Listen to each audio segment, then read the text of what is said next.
That's true. Sunk cost. That's true. All right, everybody, we'd like to go ahead and get started, so if we could, well, let's get started. Let's get started. Welcome, everybody, to our Planning Commission meeting for Centerville City. Let's go ahead and we're going to start with the Pledge of Allegiance, so if you all please stand and join me with the Pledge of Allegiance. I pledge allegiance to the flag of the United States of America and to the republic for which it stands, one nation, under God, indivisible, with liberty and justice for all. Thank you. It's kind of nice to have a good-sized group here tonight. So I've asked myself to give the thought of prayer. So really quickly, it's funny. For the last several years, I've kind of gone over some historical planning type things, or just some general history of Centerville. I think it's kind of nice to learn about where we've come from and where we've been. I was starting to do some research about how Christmas was celebrated in Centerville over the years, and I didn't get very far. It was funny because early on in Centerville, this is what I figured out, is in the winter, Christmas and New Year's, one of the things that Centerville was really known for was playing basketball. Centerville had really great basketball teams back in the day, and there was literally just 5 of them on the team. No subs, I guess. They were Iron Men. It's kind of fun. But they played at several different places, but one of the places that they played most commonly was at a place called the Alberta Hall. And the Alberta Hall used to stand just down the street here on First East between First South and Center Street on the west side of the road. It's not there anymore, but that was the Alberta Hall, and they played basketball there. They did wrestling, dances, of course, all sorts of other events as well. Another place that Centerville residents met at previously was called the Elkhorn Hall, which the Elkhorn Hall does still stand, and it's now a residence just over a couple of streets over this way, right? So that's an interesting thing as well. I don't know that I don't remember seeing anything about them playing basketball there. It might not quite have been quite big enough. But, anyway, so in case you're wondering, what did Centerville residents do in the winter? Played basketball and watched basketball. And the prize for some of these teams that were winners in basketball was they got season passes to dances at the Alberta Hall. So that was quite the prize for them. I thought that was interesting, an interesting, activity or winter activity for them. So I'll offer a brief prayer and then we'll get started.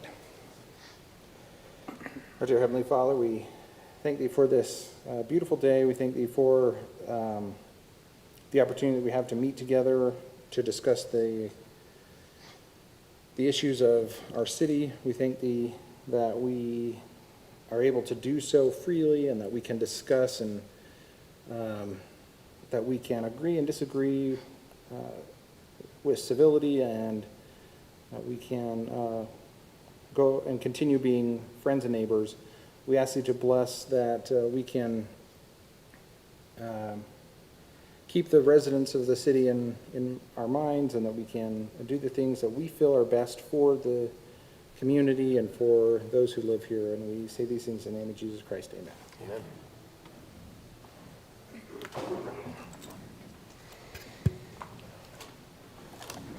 Okay, let's go ahead and get started. The first item on our agenda tonight is a legislative recommendation. This has been scheduled for a public hearing. We're going to review a zone text amendment for some residential development requirements, and we will turn the time over to Corey. Thank you, Chair Daley. Members of the Commission, as indicated, this is a text amendment, so it is a legislative decision. So this is the discretion of the city to decide the merits of zoning and standards within, and either create them, alter and modify them, and as well as allowing the public has an opportunity to always petition its government for looking at ordinances and codes. In this case, you do have a petition from a resident of the city, Mr. Chad Morris. He is the owner of this petition. It comes to the Planning Commission under our state law The Planning Commission is charged with creating and modifying and making recommendations to the zoning ordinance to the City Council. And so you'll conduct your public hearing and discussion regarding this, and then determine when you're ready to make a recommendation to the City Council. And then after that, you would be forwarded to the City Council. They would also conduct their meetings and then make a final decision. I've provided a staff report to you. I don't plan on reading it verbatim, because even I myself get bored of writing or reading my own reports. So hopefully it's explanatory to you. If not, you can certainly ask me questions. But I'd like to just summarize for the record and the public that's in attendance what staff's position is regarding. The petition that's come to you is to look at our residential chapter. It covers our residential low, residential medium, residential high zones. The amendments are specific a little bit to the residential medium zone regarding its density. So that the petition would like to take the residential medium, move it from 6 units an acre permitted to 8 units an acre permitted. The other two items are really applicable to the RM and the RH zones. So that's our residential medium, residential high. We have some development standards regarding multifamily development. And the two items that they're looking at is a reduction in the private lane width. Currently sits at a pavement width of 27 feet. And they would also like to modify some of the language regarding sidewalks. We require sidewalks on both sides. We do have some alterations, allowances, but the petition wants to be very specific regarding elimination of the sidewalk on one side where no dwellings exist. And so they want to add that language into the ordinance specifically. Part of it, the review procedures for zone text amendments center around consistency with the general plan, structurally by policy. Our general plan sets the vision of the city, and our zoning ordinance implements the vision of the city. But we also, in our zoning ordinance, require development to look back at the general plan. So the general plan functions not only as a vision, but it is also a check in specific development approvals. And so that's what we're looking at, is what does the general plan might say. I go in and give you quite a few policies about residential. It's giving you, we have a section in our general plan for residential development. I quote a number of things out there because there's a number of items that the petition is talking about. You know, creating a variety of housing, looking at moderate income needs, and the petition is arguing that the request can meet some of those elements of the general plan. And so I tried to take some sections out, highlight them so you get the picture of what our residential element of our general plan is trying to accomplish. But specific to the density, our general plan does list low density, and the way this, low density is 0 to 4 units an acre. So roughly that would be something of quarter-acre lots if you were doing a residential low zone. If you were doing an agricultural low zone, that's half-acre lots, so it's 2 units an acre. Those qualify as the low. The medium is 5 to 8 in the general plan. And so there's this range of 5 to 8 in the general plan, and then the high is 9 to 12, so there's a range. Why that's important to understand this range element of the general plan is in relation to the text amendment being proposed. The current RM zone has its 6 permitted. He's requesting to 8. Staff acknowledges that the request stays within that medium density range. However, staff kind of points out that there's been a system way to apply those densities in a zoning ordinance. Generally, the pattern has been residential low is up to 4 units an acre. Residential medium historically, so not today, historically has been 4 units an acre permitted, up to 8 units an acre conditional use. That was modified in 2017 by the City Council and took out the permitted and conditional use separations and just put it into 6 units an acre permitted. So they increased it from 4 to 6 permitted, but did not increase it all the way to 8 as a permitted use, and did not use the 7 or the 8 as a conditional use. Whereas like if you look at the R8 zone, you see up to 8 units an acre permitted, 9 to 12 conditional use. And why that's important is that's how traditionally Centerville's implemented that density. But 2017 created a marker change, and that marker change was the residential medium and said 6 units permitted, left the other 2 up to 8 in the general plan in limbo, for lack of better terms. What are we doing with the general plan 7 and 8 units an acre? And so I think that's part of what the petition is relying on, is the general plan lists the 8. Staff's concern is also the applicant and petitioner has a project that's in the residential medium zone that's in the middle of an approval process. It's had its conceptual approval, it's yet to come back with its final approval, and it seems to staff that the petition is also a bit focused on that specific project. That's why the 26 versus 27 is coming about. That's why the sidewalk where no units are on one side is coming about. And so as we look at, from a staff level, is a timing issue. You know, is this the time to implement the missing 7 and 8?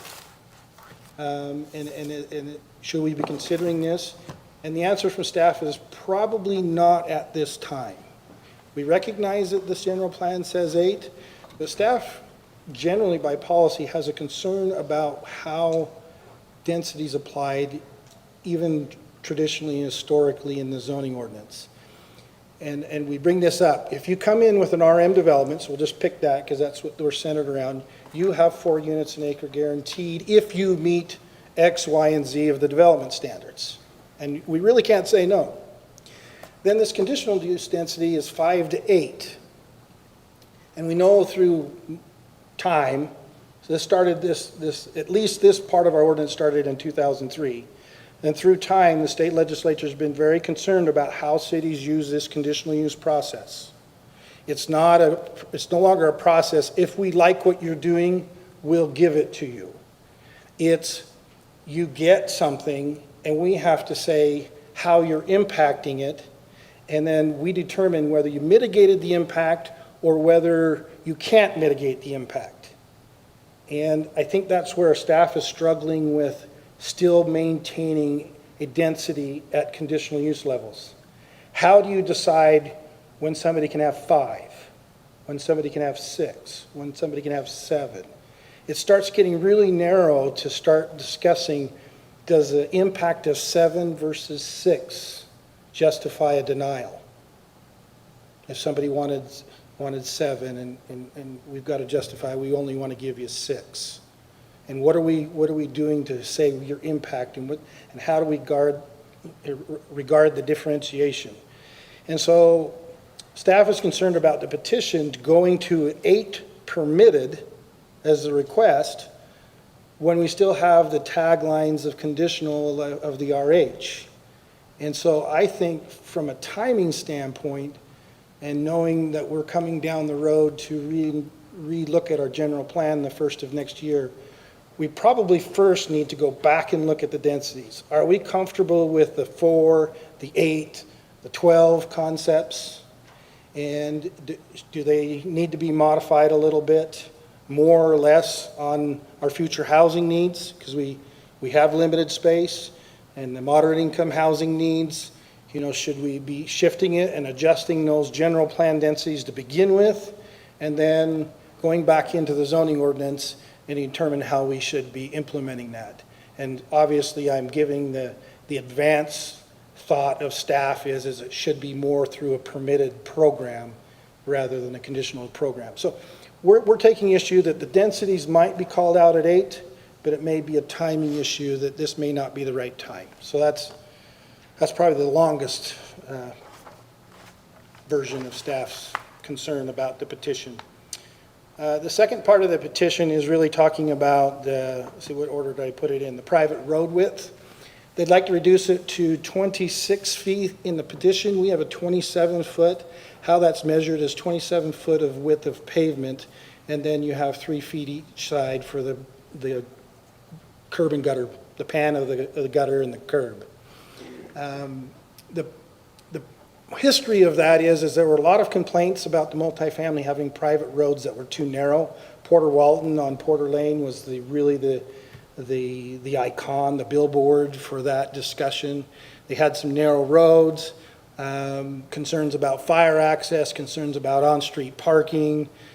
Ultimately, we still ended up some fairly narrow roads, but they had off-street parking stalls put in along that roadway, even though they had kind of the shorter driveways where if you had one of those big dually pickup trucks with the crew cab, you're going to probably have the hitch sticking out into the middle of the road. But they did have a narrow road, but they did put the off-street parking requirements in some parking stalls. But what if you don't have that? And so that became the discussion, is how do we get the fire department trucks down a private road, and how do we handle the on-street parking? And so 27 feet allows the opportunity to have, roughly 7 feet of parking area, 20 feet of space. And the argument of the petition is saying, well, you could do that same concept with 26 feet, but now you're using the curb pan as your travelway. And so I'm kind of reserved on that design because people don't pull right up against the curb in their car. I don't like to do it. And if I do, the sidewall scrapes, are embarrassing when you drive down the road.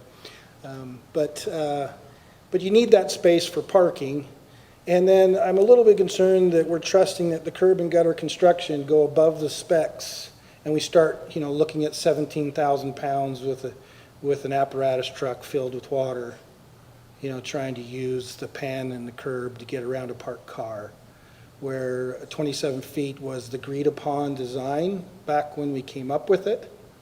And so we're arguing about 12 inches, but that's an important 12 inches when you start narrowing up the streets.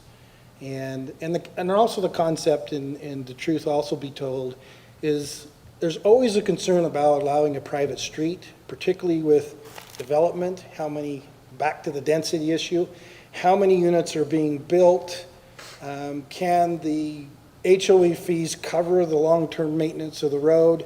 And we get from time to time requests. I mean, just a year ago, we had another concept where Greenfield Acres on some of their private roads wanted to approach the city and have the city take over their private roads. And so it really those specs were, hey, we want a road base that is substantially city spec to hold that asphalt, so there's a longer-term life than maybe just a parking lot version of the road. And the 27 foot is our asphalt spec width to begin with. And so just in case we ever get pressured into taking over those roads, they have sufficient space for the city at least take care of it. Now, the roads are more narrow because a city road will also have park strips, sidewalks, and so forth. And these private roads, we're just talking about curb face to curb face. So 12 inches doesn't sound like a lot, but it was agreed upon terms, so staff's not comfortable narrowing it down. And we talked with the city engineer, and he's pretty much says we should stick with the 27 feet is his opinion. So that's staff's opinion on the road width. The alteration of sidewalks, our current ordinance says we want sidewalks on both sides. We want people to be able to walk up and down their private lane and get out to the public right of way. Our current ordinance also allows an alternative system. So we can eliminate some of the sidewalk if we provide a different way of handling and circulating in the development. You saw that with the lane, Mr. Morris's project. We also already gave an alteration in that conceptual approval, so they don't have it down the full width where there's no units in that street.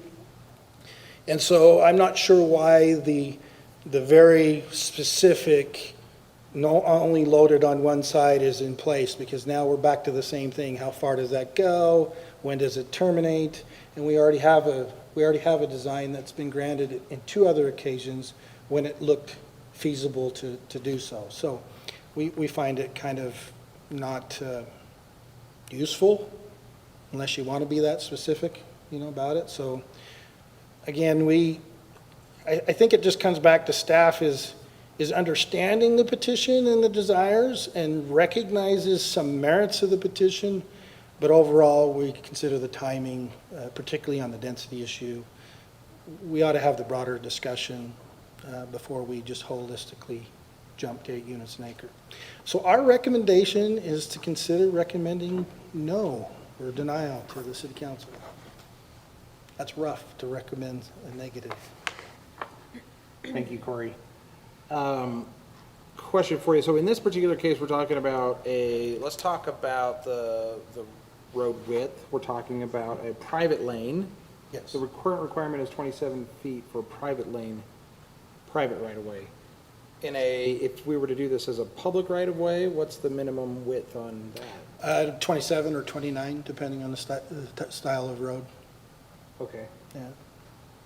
Kevin, while you're there, can you speak to the applicant's reasons for the merit as it relates to Florentine and Centerville Commons when he references 26 and 24 feet?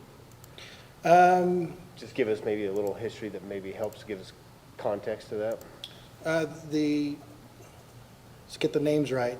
The Commons, that's not the courtyard, that's the Commons on the corner of Porter and Main on this. Pages. Pages. and Main. Pages. The Commons there is a I believe it's a pre-2003 code. Okay. And there was a significant controversy during that time. Those roads are public, if I recall. So those are public at 24 feet? Just based off of that Yeah. I'll have to check that, implementation but at that time? I'll have to check that to be sure. There's no It's there's hard- no sidewalks. There's no sidewalks on it, yeah. And that was controversial with the connection of the public road to where the little pocket park is too. Well, and aren't those PDOs, both of those PDOs? Yeah, they are, that is a planned development, the Commons is. The Florentine, is that the one that was mentioned? I'm trying to remember. Florentine is what the applicant towns. mentioned at 26 feet. I'm not sure it's at 26 feet, because that's a public road through the development, but you have the little alleys serving the units that's their own private driveway. So those are considered driveways rather than lanes, even though they kind of function as a lane/alley for the garages. Sorry, Kevin, I just wanted to, since we were on that topic. No, that's okay. I think, well, we can ask the applicant about these distances as well, but a quick Google Maps measurement distance from back of curb to back of curb at Centerville Commons is 28 or 29. Right. So maybe that's a distinction, the difference between pavement and the back of the curb, right? Because we're talking about, the requirement is 27 feet of pavement. Yeah, and that showed up in 2017. So anything Plus- prior to that was probably somewhat of an interpretive pertaining if it was a public or private road. Okay. Because then it'd be 27 feet of pavement plus, you're saying 3 feet on either side for, I think it's 2.5 is the actual distance from a back of curb to pan. okay. Gotcha. All right. Does anybody else have any other questions for staff? I do. I came in I apologize for being a little late. I came in during this CUP discussion about the ranges of density. Did you already speak to the missing units that we have in between medium and high? Say that again, speak to what? That it goes from 6 units and then 8 units, and there's no in between that we're missing. Yeah, the 20, if I'm hearing it right, the 2017 changed it from 4 permitted, 8 conditional to 6 permitted and left 7 and 8 in unanswered territory. Yeah. Well, it'd be, So- it'd be high. High starts at 8. No, it'd be high. If Once you you want, get past 6, yeah, Okay, if that's you want technically 7, you gotta go to high. It's, if you want 6.25, it'd be high, Fair enough. correct? As a permitted, yeah. To Correct. get 7 and 8, you have to be residential high, you're correct. Yeah. It couldn't be residential medium, so. And then did you speak to, I know that we had, like, when I joined, we had that little range with the CUPs, and you're saying that you're not extremely happy, like, you're not interested in doing that again. Can you tell me what other cities do beside Centerville? I only know. What's common practice? I only know Centerville does that range as a conditional use. I won't say that I don't think some other cities have done it, but I don't think it is widespread to put density Not in a common conditional practice. use. And most cities don't, and this is what's unique about Centerville back in 2003. Most cities, and our city had it prior to 2003, they will regulate the gradation of density, like single family. You'll have R1, so that's residential, 1 unit, 6,000 square feet. R18, 8,000 square feet. R110, 10,000 square feet. We just went to quarter acre lots, not quarter acre, quarter acre gross density. Gross. So by the time you dedicate a road, you're not truly a quarter acre lot. You're closer to .2. Fifth. a fifth acre lot, which is really reflective of a lot of the subdivisions of the R18, R110 of the old zoning. And so we just chose that gross density issue, and then that's kind of how we treated density. And then we, for some reason in 2003, because I didn't arrive to the city till, April of 2004, whatever the argument was, is they were trying to get to this gross density so that developers would have a choice, because right now, the lot on the corner and the lot in the cul-de-sac are split out to premiums, but yet that premium on the corner lot's always fairly high, because they only get this, situation, these cookie cutter lots.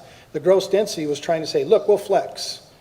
You can have smaller lots over here if you offset that with larger lots over there.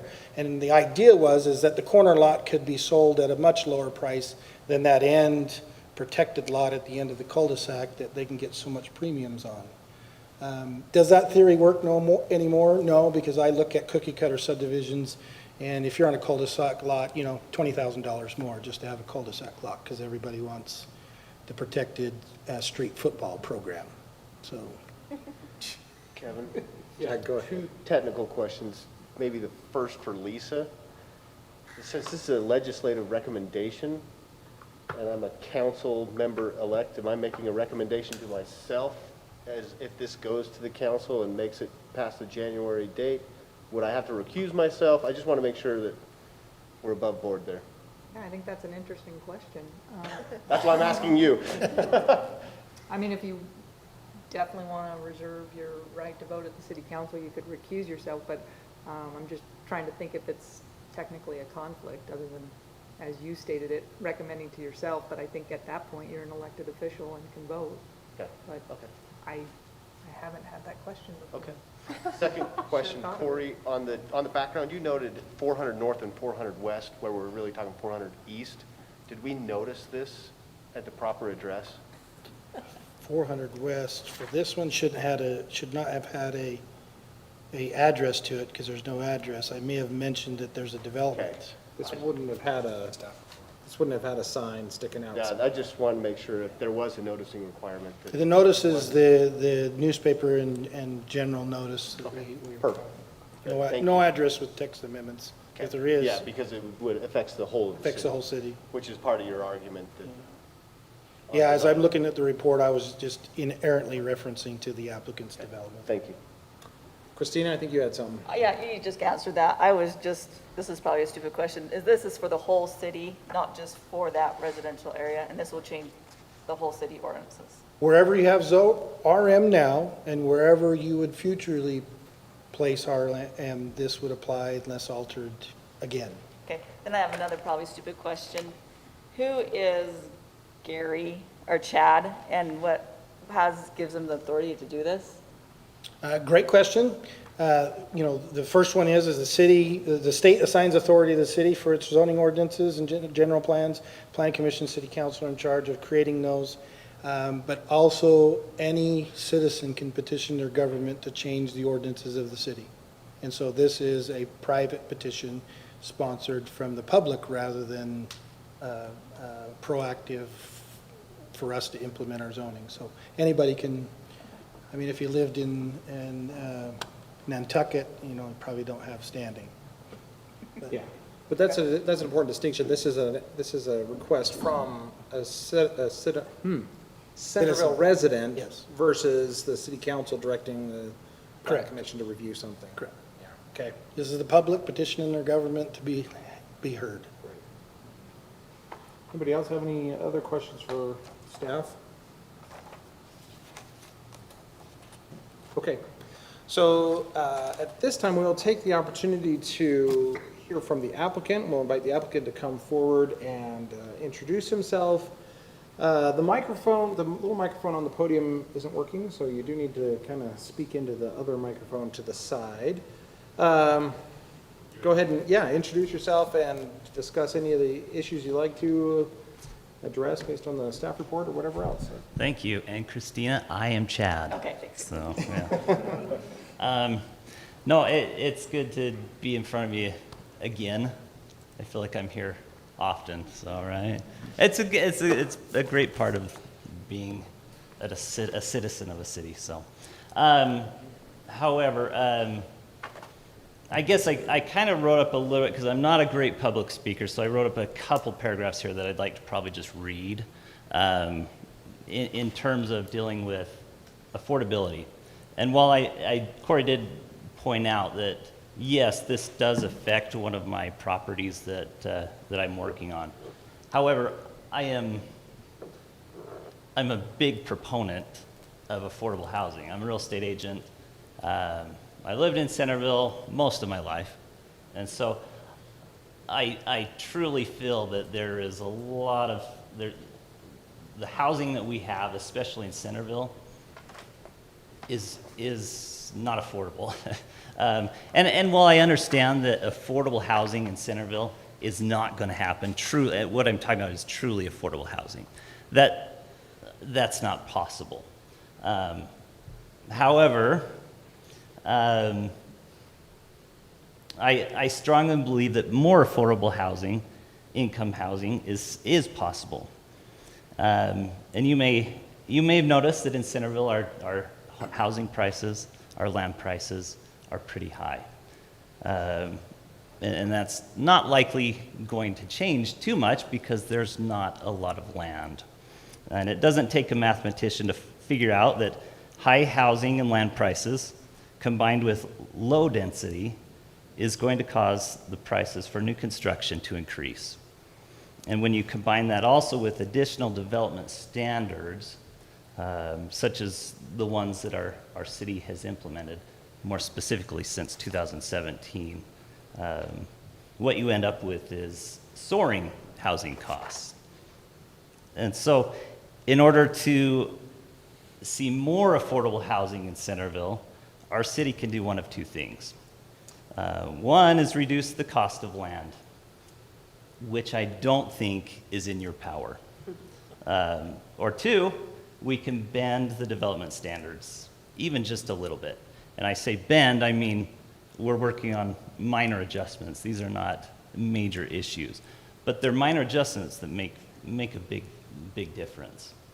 And the three amendments I brought to your attention today are just that. They're very minor adjustments to help ease the cost of construction, which is ultimately passed on to the residents of our city. In fact, just within this last year, I've worked with numerous buyers who have tried to buy in Centerville, but of the four that I'm speaking of specifically, they were raised in Centerville, wanted to stay in Centerville. 3 of them could not. They just couldn't afford it. 1 had to turn to grandparents to help them afford it. And so it does make it, our development standards and the cost of land per se, the two combined together make it almost impossible. So in terms of dealing with the RM zone, the change, like Corey mentioned and like I mentioned before, the zoning requirement was conditional permit unit of 8 units per acre back in 2017 or prior to that. In fact, I think it was changed because of the development I'm working on currently. It was close to some people that were, would have had to drive by this area often. However, I also want to ask you, if you even just think back, and those in the audience as well, when this was at 8 units per acre, or a conditional for 8 units per acre, is there anything that you can think of in Centerville that was constructed with that has tarnished Centerville's image, that has caused any problems to Centerville at all? And I've, after kind of looking around and checking out the developments that may have even been considered in this area, I can't think of anything that has diminished Centerville's reputation. And like Corey said, yes, it would more align with hopefully the general plan that you guys will be talking about more. So that's for the RM, and I guess I don't know if I should stop there and see if you guys have questions for that, or just keep moving on to the. Keep going. Keep going? Okay. As for the 26 feet right away that I'm talking about, yes, even prior to 2017, the private right-of-ways were a lot smaller than that. Now, I understand that having access for emergency vehicles is important, and I completely agree with that. However, that's the reason I went with 26 feet, is because the fire department, their code is 26 feet of drivable surface. Now, they don't specify between pavement and or cement, whether that's curb and gutter. It's just drivable surface.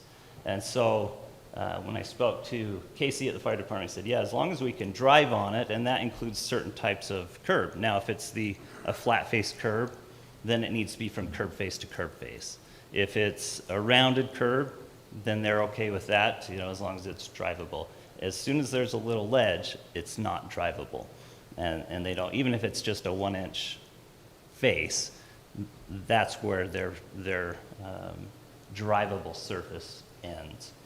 And so that's what I'm looking for, is that drivable surface, because like you pointed out, I can't remember who pointed that out, 27 feet of pavement could ultimately end up being 33 feet or 32 feet of drivable surface, which for a private right-of-way, that's exactly, it seems counterintuitive to make that private right-of-way basically a city street width. And so that's what I'm asking for, is to reduce that. Not only that, but in a private right-of-way, it seems the more narrow a road, obviously we don't want to go too narrow, like you pointed out. I completely agree with that.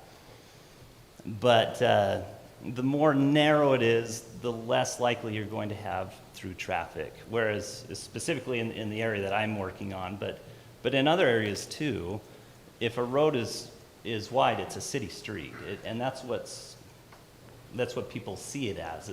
It's a throughway, it's a thoroughfare, and so having a more narrow private right-of-way creates an actual private right-of-way, not a private right-of-way that is actually a city width. And so that's another reason for the private right-of-way, reducing that. And yes, I brought up those examples just to kind of show that, yes, a lot of those have not had any problems. They've been good. In fact, I've driven on them many times as a real estate agent. I've been in there, I've parked, I've walked around, and rarely is there an issue. I've never had an issue, and maybe Corey sees a lot of issues. And those ones I can't attest to because I don't know, but I've never seen issues with a road that even the ones that are 20 feet, maybe neighbors complain, but that's not what I'm asking for, a 26 foot of drivable surface, which fits the fire code. And not only that, but I am a little bit worried about the amount of sidewalk or pavement, the amount of cement that's going in everywhere. Whether that's approved for my development, in time for mine or not, I highly recommend you start considering that. It's a pretty important item for not just me, but a lot of the community out there that is now worried about, the natural life, having natural ability, natural landscaping, less runoff from water, less solar radiation heat up from having all this cement, all this pavement. I've been to neighborhoods, I've traveled to cities in different areas, New Orleans, Florida, California. There's these charming areas, beautiful areas in these awesome cities that don't necessarily have really wide streets. They don't. That's what makes them charming. And I would love these developments to be more charming, to have that feel that kids can go possibly hang out. So anyway, and then the removal of sidewalks, yes, that's just partially another reason to get away with having so much cement, even though, I mean, there's a lot of the exceptions that are in there. I'd love to just have no sidewalks when there's no homes. I think that would be a great just rule exception, because otherwise there's times where you feel like you have to fit a sidewalk through a back area to get through a parkway, and sometimes you just want open space. Maybe you want a gravel path to get through, or something else that's, again, a little less impervious. But hopefully that helps you see my point, and I hope others, but we'll see. So. Thanks. So quick question for you, just kind of a follow-up Yeah. to the conversation that we had earlier. You mentioned in your write-up, I think, that some of those other areas, where did my paper go? Getting everything else switched around. You put down some measurements for the Bolano Way, Florentine, Centerville Commons. Just for clarity, is that like a Google Maps measurement? Did you get out I and actually measure it? measured. You did I actually went out and measured. I'm trying to think. There might have been one on there I didn't get to, but I measured most of them. Yes. Okay, no, hand. that's So. good, that just helps to understand. And the some of efforts. them, I will clarify that some of it was pavement. Yeah, that was my next question, is that pavement, or is that like gutter to gutter? Pavement. The one I'm trying to remember what the one in. I can't remember the name of it. The corner of Chase and Main Street.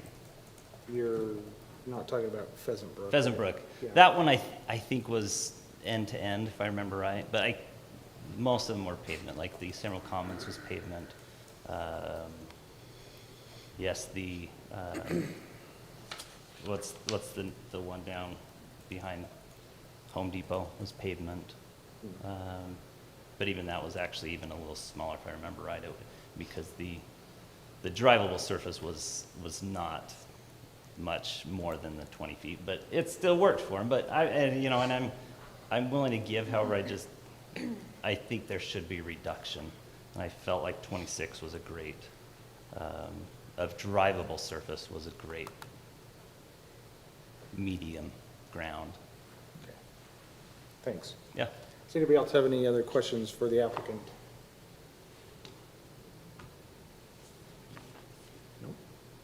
Okay. Thank you. Thank you.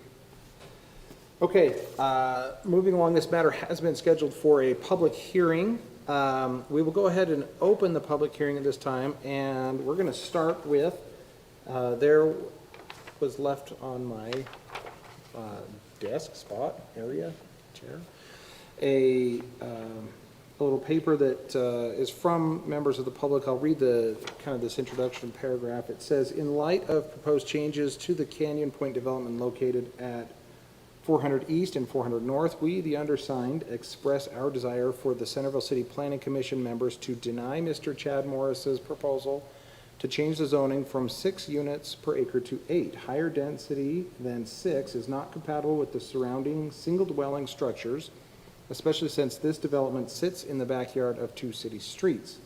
And then this has been, we've got names from 32 different people, names and addresses from 32 different people here. So we will include this in the record. Mackenzie, That's just a copy I gave you the have a record, copy yeah. of it? All right, does anybody else want to see? No? Okay. Hand it down to you then. Thank you.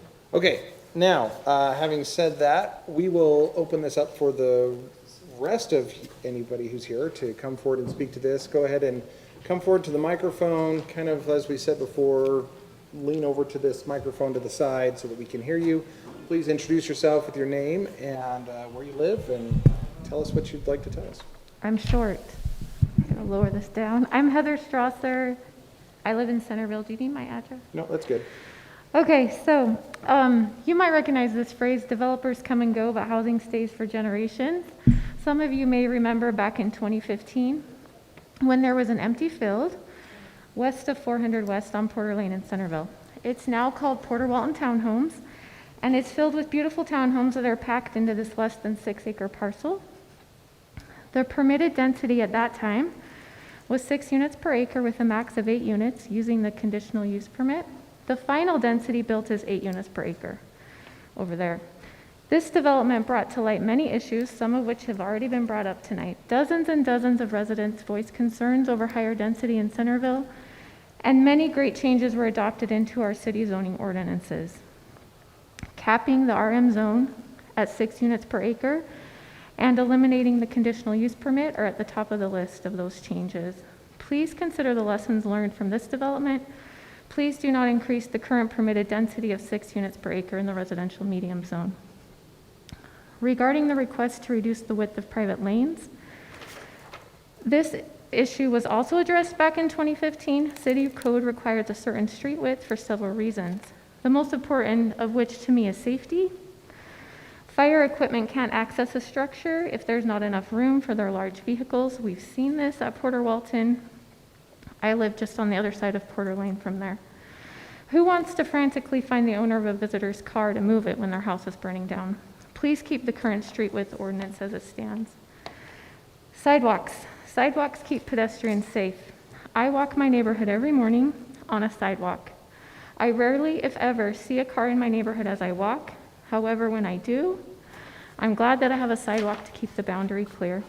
I also occasionally walk in the Porter Walton development, where the streets are narrow and sidewalks are only on one side of the street. Actually, I'm not totally clear now as I think about it if there are sidewalks on both sides of the street there. I can't remember.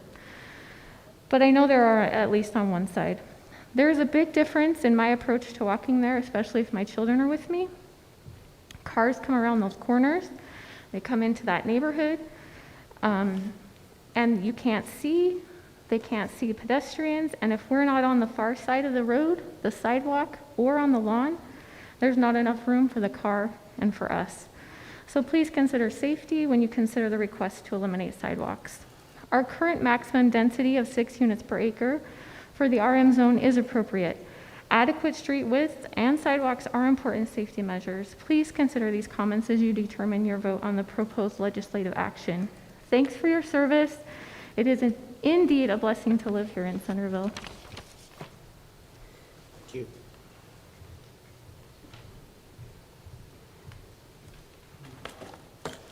Wendy Bangeter.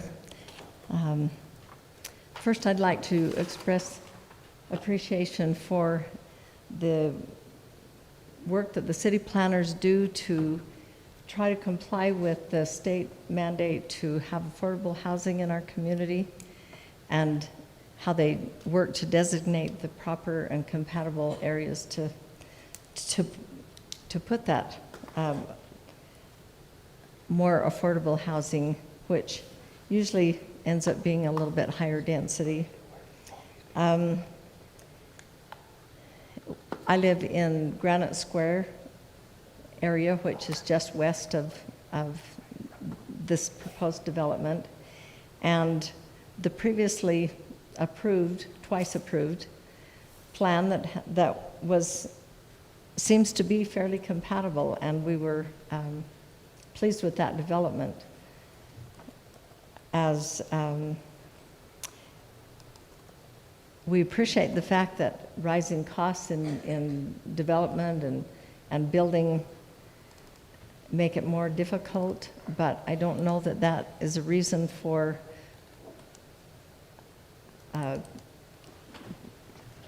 addressing a rezoning for one developer.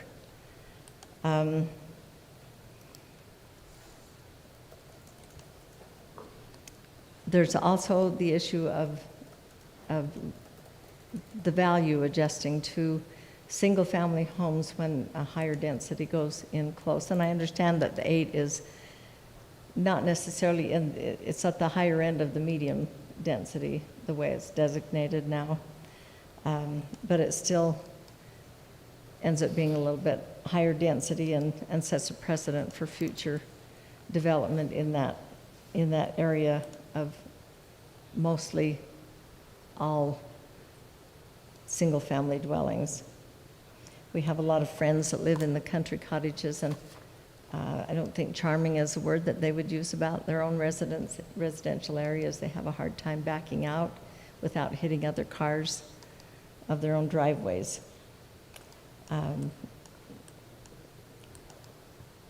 But we do appreciate what the city planners are doing to try to comply with the state mandate to have affordable housing. We want that too. And we live in a difficult time for that, the rising costs of everything. And I know that Mr. Morris would love to be able to recoup some of those costs in this market. But we just would appreciate keeping the lower designation, the 6, for this area.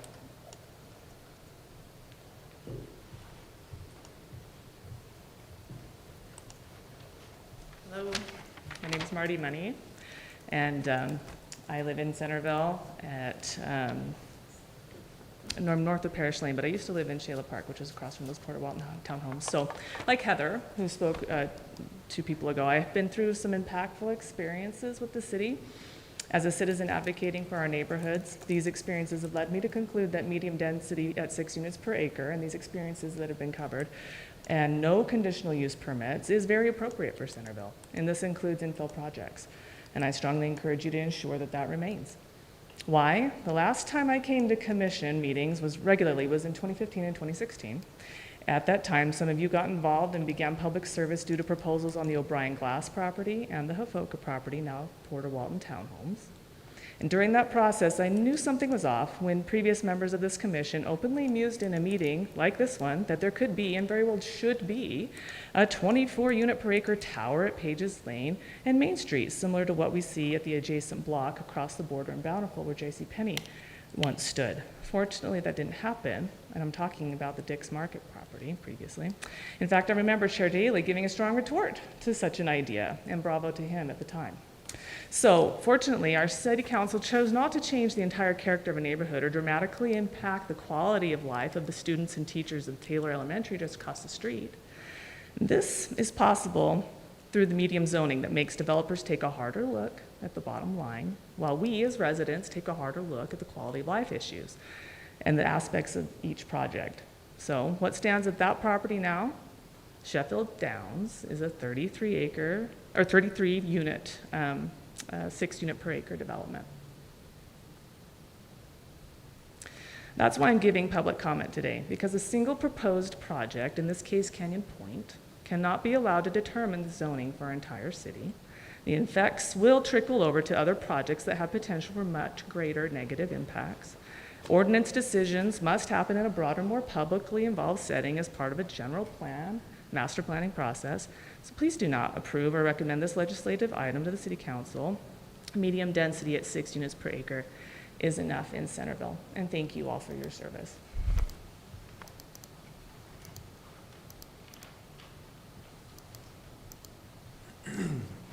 My name's Jeremy Greer. I'm a Centerville resident. I live around the corner and down the street from the development, I think, that Mr. Morris is proposing. But I live in a residential low zoning, but I have residential medium in my backyard and all around me. So I'm concerned about the increase in density. We recently moved from kind of what we considered our starter home to Centerville and hoped that this would be our long-term residency. Hope to live a long life and die here, as I always joke. But so I'm concerned, and one of the things that attracted us to this home in the city was its character, including the density. And so increasing the density is something that's very concerning to me, especially like people have pointed out, this is not a variance for one development. This will apply to medium density, you know, for the plan going forward. So I have some notes on my phone. I'm not checking Facebook here, but so it was brought up that affordable housing is definitely a topic that people that use a lot. So if we increase medium density housing pursuant to this development, which I do see it pursuant to this development, how much cheaper or how much more affordable would these units be? Would they truly be more affordable at 8 units per acre than 6 units per acre? And I think the answer to that question is probably not. It's probably not going to be significantly more affordable if that's really what you're after. The other thing that I thought was of note is that this is a citizen petitioning this, but they have a development interest. And so if this citizen did not have a development interest, would this proposal even have come to light? And so to me, it seems like this is a request from a developer who happens to live in this city. Sidewalks and streets. So the neighborhood that we moved from had sidewalks on both sides of the street. And I can tell you that sidewalks, I have 3 kids, sidewalks are important. The neighborhood that we moved to does not have sidewalks. And frankly, I'm scared to back out of my driveway every time. It's a frequent walking path, there's kids in the neighborhood, and I'm scared to death. And so those things are important, especially if these units are supposed to be affordable. That would attract younger families with kids. And so those kids are going to need some place to ride a bike and walk. And so I think a reduction in the requirement of sidewalks would be a bad thing in terms of safety. So, you know, I think it's a matter of looking at this and saying, are the citizens of Centerville really petitioning for this, or is this something that developers are asking for, and you know, plan accordingly? So, thanks.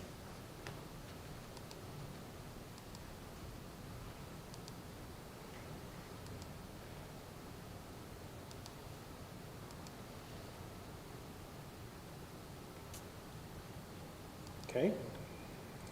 Nobody else? Make sure that everybody has plenty of opportunity.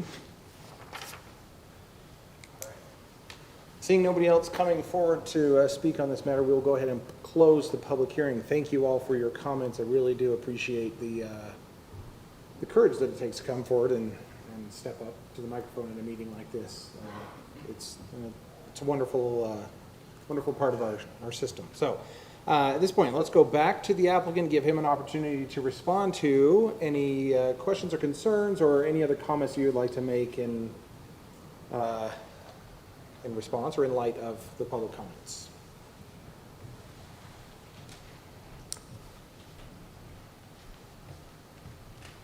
Thanks. It was good to hear from people and see what they thought. It was great feedback.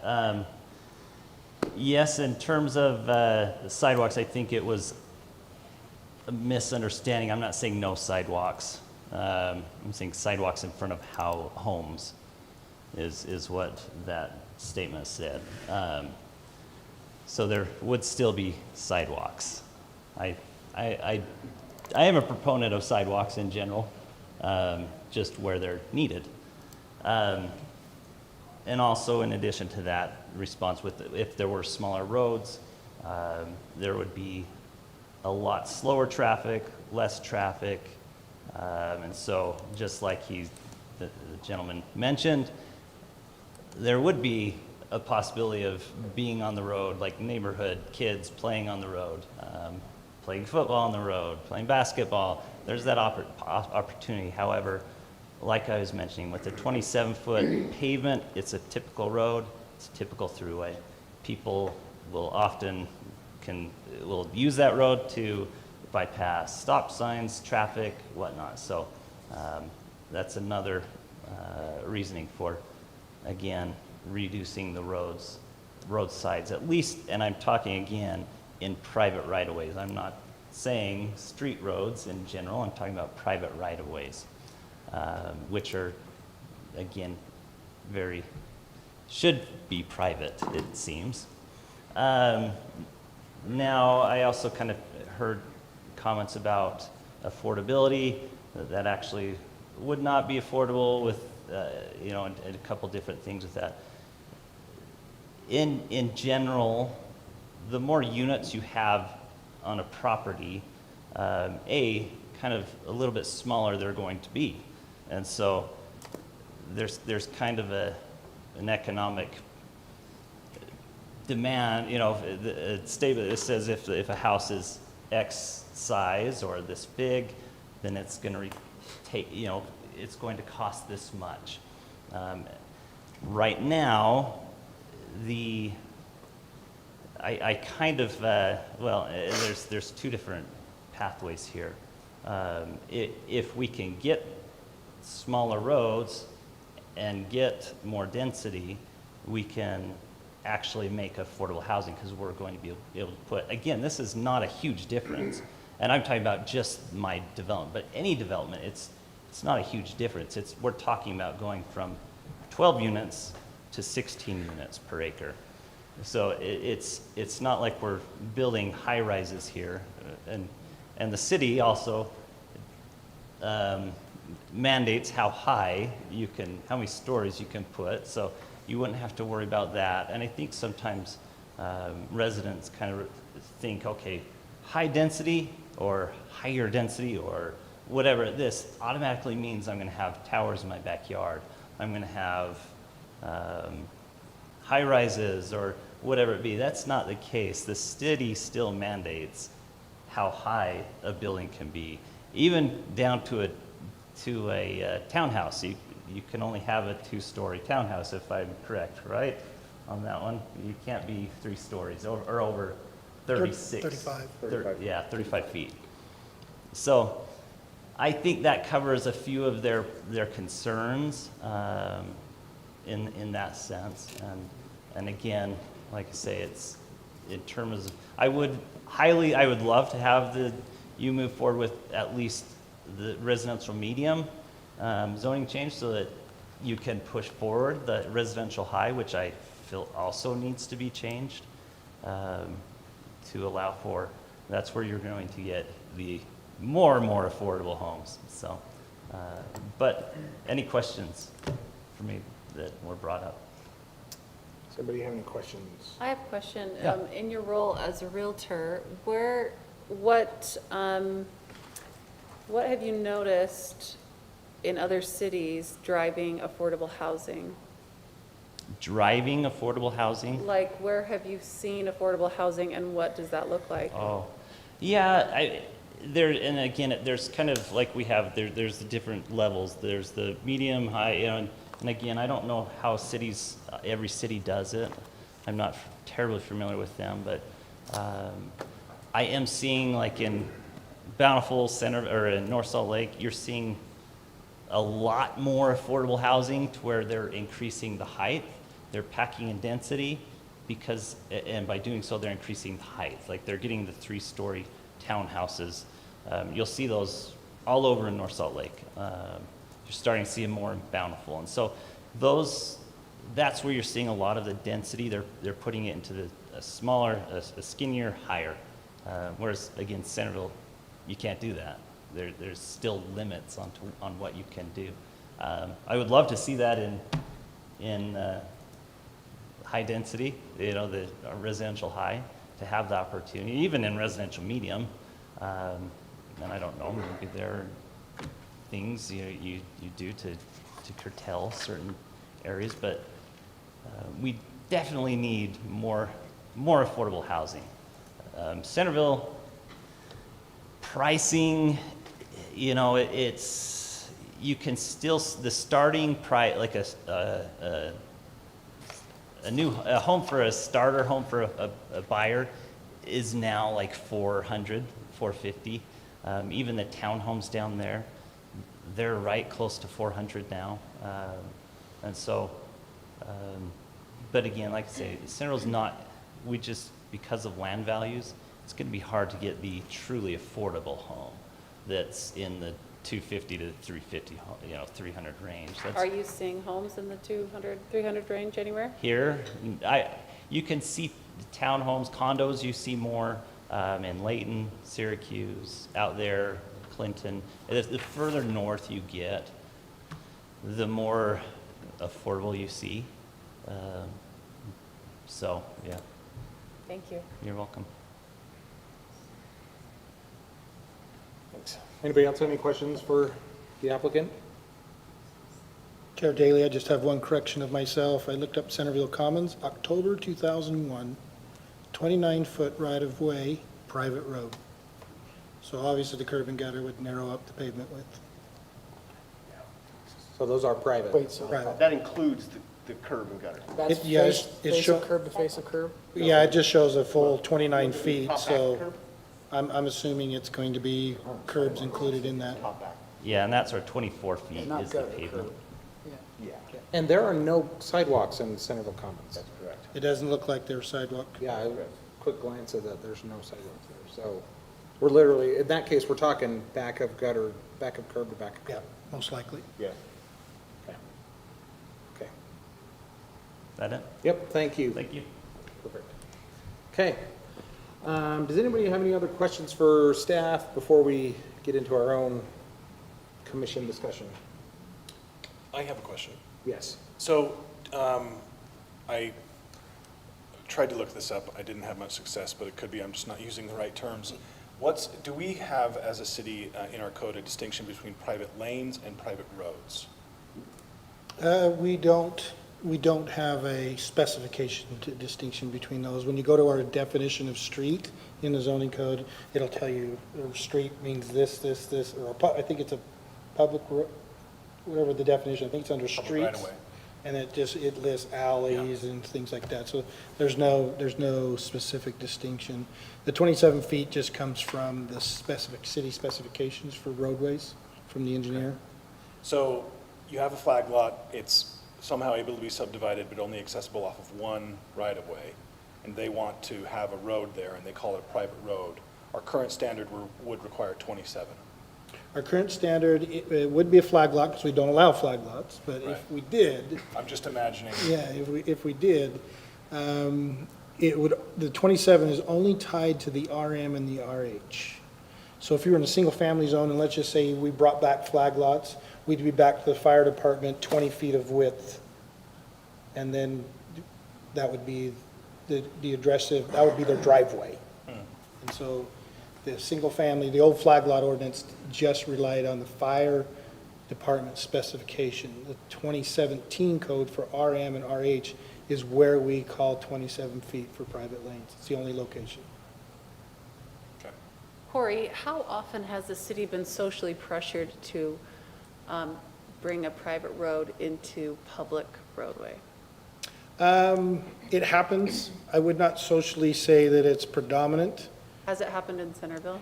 Yes, there's been concerns with Pheasant Brook, Greenfield are two that I know of. Has in it the- actually happened? Has it- That's the as- question. No, that hasn't happened, no. The city has not taken it over. But the city's been asked to, and it's just not gotten to that point, or? It's not gotten to that point. I mean, the common argument that you're going to hear is they can't, the HOA has a problem taking care of it. It becomes a budgetary problem for them for whatever reason. There's a myriad of reasons that it could be. And often the argument is we need assistance to take care of this road, it's deteriorating. And the generalized social argument is that, hey, we pay taxes too, and those who pay the same amount of taxes get services to a road, and we have to add our expenses on top of that through the HOA. The counter arguments can always be made, well, you're in a multifamily development, the developer received a density, that density was designed in their pro forma with the HOA to take care of that, and, you know, we don't get into auditing their books to see how well the HOA functions. And I think that's the problem. There's always the controversy of HOAs. How do they function? Do they function well? Do they fall apart?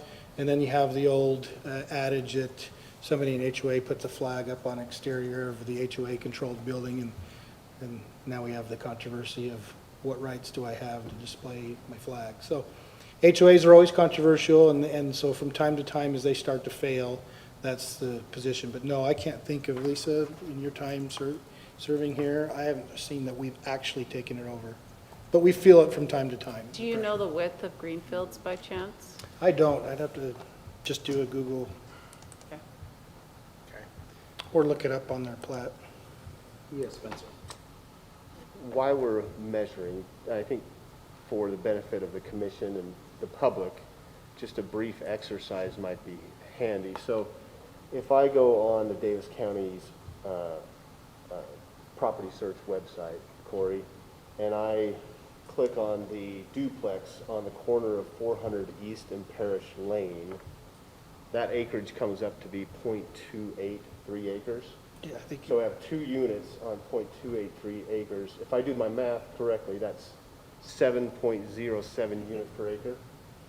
Net, right?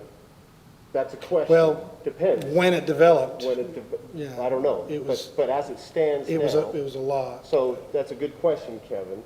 But that would be a legal non-conforming use as it stands now? It'd be it's in the RM, so the use is okay, but it potentially is a non-conforming density. Non-conforming density as it So stands law. now, under the current zoning code. So if I go down the street to the Granite Square townhomes, and I use, okay, of course, we're using. They were developed at 8 units an acre gross, Grant Square was. Granite Square was 8. So they are also exceeding the maximum density as the ordinance currently stands. The 2017 code rendered their density non-conforming, legal non-conforming because it received an approval, but is now non-conforming, Okay, correct? so there are many individuals on this petition that are 8 units per acre, though. Yeah, you go to behind Walmart with the Florentine Towns, that was Right, developed with I'm 8 just units. saying, as it relates to this neighborhood. Oh, the neighborhood, yes. generally. Okay, so those are 8 units per acre. Okay. Yeah, and that brings up kind of a point, if I can just give you a little background, Chair, or unless you want to move forward. No, go ahead, Corey. If you look at the current shape of the neighborhood with the RM, you're going to see it kind of in an L shape running from 100 north to 400 north and then down 400 north to Main Street is roughly the share. That's the RM. Prior to that, in the history of that, what we call the Old Town District, it was R2. So when you speak of, and the reason I bring this up, when you speak of the duplex on the corner, Yeah, there are a number of duplexes scattered around Old Town yeah. because it was zoned R2, which was a 2-unit allowance. It did it on a lot size of that time, and so, you know, we didn't do the gross, but that's what they were allowed. You subdivided a lot, you could put 2 units onto it, and that was a duplex. So there's a number of duplexes historically there. When they went back into the 2003 to change the zoning, they basically did 2 steps. The first step is they obviously substantially reduced the R2 district and left it into that shape that you see. I don't know this for sure, but as you hear people talk, the purpose of that is City Hall was a public facility zoning, and so the RM was used as the buffer step to the rest of the single-family neighborhood. The issue that came about is, well, what happens with the duplexes that sit inside the old town? And that's where a really interesting, and I'll call quirky issue came, because when I first arrived, I came in April of 2004, this is adopted a year earlier, there was 12 months that anybody that owned a duplex within the area that was put to the RL needed to submit a petition to the city saying, I want my duplex to be get a certificate, what do they call it? Certificate of conformity? Really kind of an awkward term. It was basically a conservation of uses section of the code, and you get this certificate of conformity. And so I think there were 12 or 13 duplexes in the old town that filed for that certificate.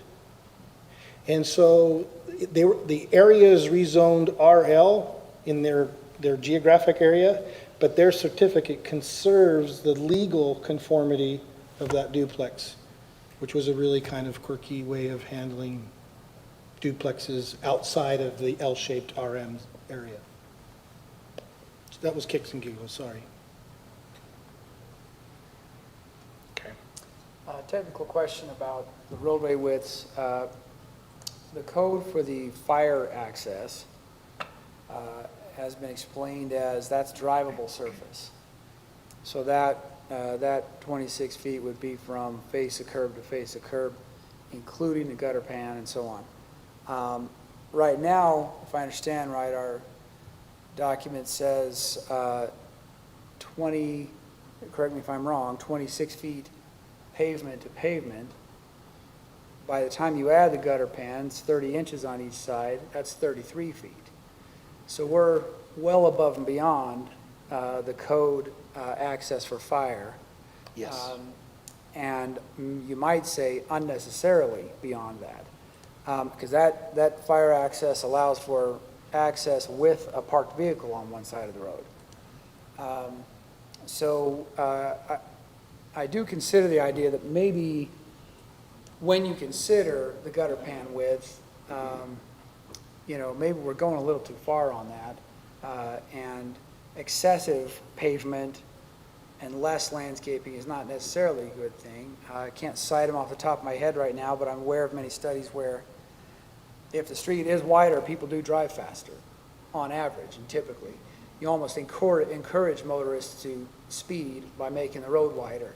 Whereas if they're a little more narrow, people naturally slow down. So I don't think it's making things safer to make the road wider, and we're just adding more pavement, more storm drainage, et cetera, less landscaping, less density. So I'm open to the idea of a small, very minor adjustment to the roadway width, but I just wanted to clarify that we are, when you consider the gutter pan width, a few feet wider than fire access code. Yeah, and that's a empirical reality of those measurements. That's a city expected width for the road with the curb and gutter. For And that's public road. For public road, and that's what was adopted in 2017. They intended it to be not based solely on the fire. Right. They Above minimum. they wanted to have a public street design with a less right-of-way dedication. So you're not dedicating the 50-foot right-of-way, but they are essentially doing something similar. They don't have to do the park strip, but sidewalk on both sides with a typical public street cross-section. That was very definitive in their expectations. Okay, but here we're talking about private. And that's the discretion of the city. So that's, in other words, you're saying the city basically said we want the private roads to meet the same standards as the Yes, public. that's what was decided in 2017. Our engineer supports that. And you make the argument that planners make. I mean, I'm giving you the staff recommendation because I'm representing several of us. You want just Corey, the city planner? I can take you to Snowmass, Colorado. We have 12-foot driveways serving 15 or 16 units, up there in the mountains with no curb and gutter, rain gardens to handle the stormwater off the streets. And it's quaint, and exactly as Chad said, it looks really cool. I can design you a country road that has no formal curb and gutters, handles its storm drainage, and it has a very different look. And it can be a public street. And so you're right, you have these wide roads, people go faster. Have these narrow roads, they seem to slow down. Centerville has just, in its mind, in 2017, said, we're not in Snowmass, Colorado, and we're providing a service expectation to these residents. The residents in the past, you heard it in the public comment, we don't like the narrow lane widths. We're not comfortable with the on-street parking. We're not comfortable with the short driveways where the cars are. They poke out into the road. They always want to park on the street, enforcement of parking. So an example in this case is if you only build a 20-foot road and people don't have a place to park, then people park on that 20-foot road and you shut down fire and emergency access immediately. And so Centerville in 2017 said, okay, we're gonna allow you to have your private streets, but this sector is gonna be treated the same as the public. And it's a value judgment of what you want to do. If you can make them in really significantly one-way loops, 12 feet wide, going all the way around, look really cool. Right, but that's an extreme comparison. We're talking about a 1 foot difference here. We are, and that's why I said it's 12 inches, but then now from the city engineer's perspective, he's got to get the curb and gutter specs changed to hold the tonnage of the apparatus. And that's why his argument's the way it is. So I was a little bit late, I apologize. I heard public comment refer to problems in the Porter Walton Townhome brought up. Did you cite issues with that development? I have no complaints in that development registered with the city, nor have heard anything in the rumor mill. That doesn't say that doesn't happen from time to time, particularly with the long trucks in the driveways and somebody coming in with carpet cleaning and, things of that nature. But has there been any significant safety problems reported to the city? I'm not aware of any. I have a question. So are we updating our general plan? The commitment of the city is to update it, and the city has applied for an assistance fund from Wasatch Front Regional Council. That petition was due December 9th, and so that Tomorrow. Yeah, which was put in last week by the city, and they will plan on awarding probably in March. So we're probably looking about March for whether we're going it alone without those assistance funds or whether we're going to get those assistance. And things of this nature will be addressed in the new general plan. And Yeah, that's been my argument. Yeah. It's not that 8 units an acre it's in our general plan. I think hopefully the staff report recognizes the policy's there. It just comes down to, is this the timing of it? So one follow-up. Yeah. We were just talking about a 1 foot difference. I need you to help me clarify something. The way I understand it, the proposition in the proposed legislation goes from a 27-foot roadway plus 5 feet of curb, 2.5 on each side, to which may or may not be drivable. So 27-foot drivable surface to a 5-foot, 2.5, maybe drivable surface, to a 21-foot drivable surface with 5-foot drivable surface. So that's Well, I think the petition is 26 feet of pavement. Drivable. So then they'll Staff use, report, it says 21, I was confused as well. does it? I thought it said 26. it's Maybe I read it drivable, wrong. not paved. It says 27 feet Oh. of pavement to 21 feet of pavement with 6. Okay, yeah, you're right, it's drivable, and it depends on the type of curb, whether it's drivable is what he's arguing. And that's where I'm Correct. headed. It isn't just a foot. Yeah, if it's a vertical curve, sure, but it's not just a 1 foot difference, Well, it'll make it go down to that 26 total width, potentially. yeah. With the drivable surface, you're right. Yeah, that's an important clarification. I have another question. Are we talking about were we discussing at all park strips? He's talking about he wants only a sidewalk on one side, but usually the park strip is typically used to run all your utilities. And so if you don't have a park strip, where are you going to run all your utilities? That's a great question. We're not talking about park strips because we don't require under those standards to have a park strip. They can put the sidewalk right next to the Right next to the curb. road? You will have a predominant in a private lane. The predominant will be under the pavement section, but they will use at certain times, when we look at easement recordings in the project, When you're looking at a PUD, we're going to start looking at where those lines are being run, and then where those specific lines get run in a PUD, that'll be the dedicated easement. Where in a subdivision, they're running it into Park Strip because that's just a generalized public easement for its entire length of the subdivision. We have not planned all the utilities out specifically.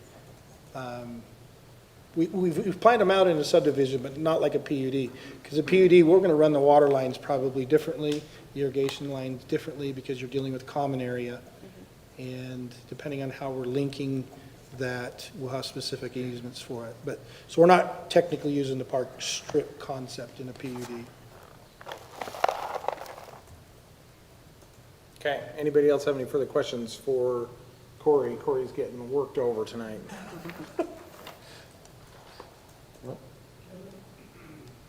Okay, so I will remind everybody that the public hearing has been closed, so we're talking about this just as a commission now. Let's do this. I'm going to go ahead, I'm going to make a motion, and then we can discuss the merits of the motion among the commission and move forward from there. So I hereby make a motion for the planning commission to recommend denial to the city council regarding the various RM zone amendments as presented by the applicant with suggested reasons for action A through G and the staff report. And I'd just like to start out with part of the reason why I am recommending the denial, or, you know, kind of following along with the staff's recommendation in the report, is several reasons. One, as we kind of mentioned, I don't see this as really the right time for some of this type of stuff, unfortunately, and, you know, unfortunately for the applicant, maybe, but we are going to revisit our general plan, hopefully earlier than March in 2022. We can decide in March how extensive we're going to get, but that is our plan, is to get into the general plan early next year, hopefully. As far as, you know, road widths go, you know, yeah, we're maybe splitting hairs over it's a foot here and it's a foot there. We're not talking about, our current code doesn't require a road wide enough to turn a horse and wagon around in, right? I feel like we have found probably that minimum width. There are places that, when this came in, I started looking on Google, and, you know, Chad, I didn't get out and actually measure things, so kudos to you for doing that. But I looked on Google and started measuring the road widths there, and there are some roads that I drive down on a regular basis that I know they feel tight, and I was like, how wide are they? And, you know, I was surprised that many of them are 29 feet or so, and it's like, man, they're wider than what we're talking about here, and they feel tight to me. And so I feel like we have found that minimum width. We're not way out on left field on this one, so. Are those private or public roads? Public. Those are public. But anyway, I think in this particular case, you know, like a private road, a lot of times the average citizen doesn't know that it's private or public. They're gonna drive down it and treat it the same way. So anyway, kind of those things, and then I feel like the flow of sidewalks is good, and I get it. I understand the idea that there aren't units in front of this sidewalk here, so maybe why do we need to do it? But we've already addressed that with Mr. Morris's particular, you know, development, and I think that that's something that we would not want to, across the board, just eliminate, but let's have those conversations as they come up. So anyway, those are my thoughts, and I'm interested to hear everybody else's. Oh, sorry, I made a motion. Did we get a second? Second. Okay, Mason, thank you. I got ahead of myself there. Okay. Anyway, now I would like to hear anybody else's thoughts or comments. So I'd like to add just some reasons for support of my second. I mean, is that allowed, or do I have to use just the reasons in the motion? No, you say can. what you want. All right. Yeah. So we have a lot of looming issues with attainable housing, and changes to our laws are going to be necessary. And I can't imagine we just need to keep going like we're going. Historically, Utah has always thought, well, there's more land out there, it's okay, it'll ease the pressure from the population. Centerville's bounded northwest, south, east. we're looking at infills anymore. We're not like some of those that have the luxury of expanding west. And even those are far and few between now. So I don't particularly think that these legislative changes are misdirected. I just don't agree with them. I don't even particularly care who Mr. Morris is nor his development. We're talking about all possible situations for all possible futures of Centerville regardless of development. So I'm agnostic as to who's bringing it, why they're bringing it. I don't care if those ulterior motives are not, and I actually think they're probably not, but I don't care. These proposals are not, in my mind, a panacea for the attainable housing problem. There are other things that could work. I don't know if anybody knows for sure. This might add to what would be a helpful mix. And I think that it's misguided to say we need to stop this now because I like the way things are now. 100 years from now, we're going to need something different. And we need to get in front of the problem rather than just say, no, I don't want this change now. The whole NIMBYism, the whole I'm worried about my property values, all of those are misdirected.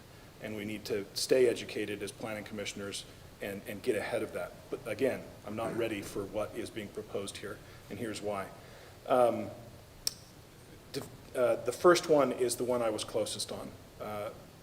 I am very uncomfortable with having conditional densities. I think that needs to be addressed. It allows for cloaked motives for denial. It allows, we don't need to go into that. I'm very uncomfortable with that, so it needs to be addressed, but not now. I think that overall, we need to look at it from a holistic approach. Second is a strong no for my vote. I would say that, as already indicated, it's in some situations more than a foot and significantly more than a foot. When we allow private roads, when a city were to allow a private road, inevitably, if there's not enough financial support to do maintenance, snow removal, renovation, et cetera, then inevitably it becomes the city's problem, whether it's through enforcement or they then are asked to be the heirs of that problem. And when a city is nice enough to allow a deviation from what the city is comfortable managing, then it just comes back to bite them.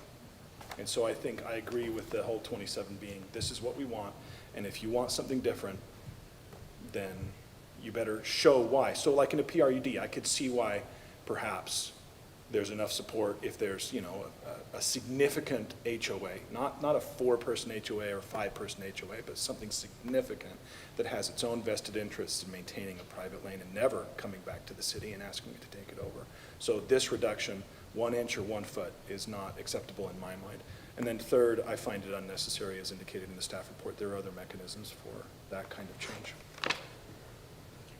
Spencer. Chair Daly.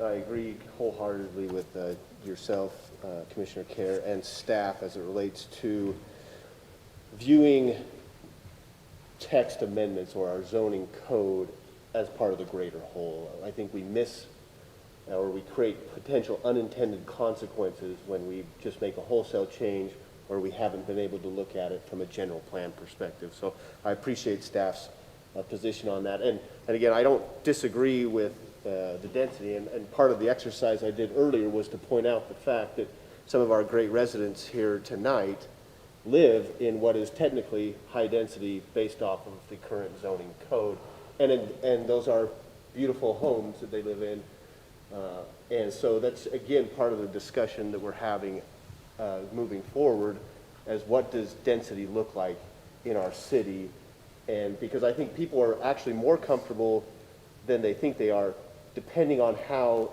the design plays out. And this is part of the great part. My second comment is it's so fantastic to see members of the public out, because part of the general plan creation that the commission will create will solicit community input, which is fantastic. So just my 2 cents. My turn? Yeah. Yeah. I also agree with staff that looking at this from the perspective of the general plan, as Spencer said, is, in my mind, a more appropriate time to look at this. That being said, since it's here, we're looking at it, so I'll give my thoughts on what is here. I too don't have as much concern over density, medium density, back to the pre-2017, not necessarily conditional. I don't appreciate conditional as well. I think, as was stated, there's so much room for confusion for both the developer and the residents and the city. I think permitted is the way to go. That being said, as you pointed out, I know there's several places in our city that have higher than 6 units per acre that are very great places that a lot of people live. Personally, my father moved to Centerville just this past year, my father-in-law, my husband's father, and he moved to Porter Walton Townhomes and really enjoys it there. And he's a single man, and he needs that size of space for him. So just because my family, with my 4 kids, wants a cul-de-sac, more area, and all of these things, doesn't mean that everyone in Centerville wants what I want. So I appreciate and respect that we should have different densities within the city that can be applicable for different families, persons, and needs. Is this the time to make that change? I don't believe so. I think we need to have a more overarching question to the residents and talk through what that density looks like. I think density gets a bad rap. The word density is a scary word for people. It can be very scary, and I don't think that, I would argue that the vast majority of Centerville residents, city staff, don't want to change Centerville into some crazy different thing than what it is. So that idea that there is false or bad motives is unfortunately an idea that is used to scare. And I think density has been at that root of that. So I would love to have a positive discussion on density when it's the appropriate time.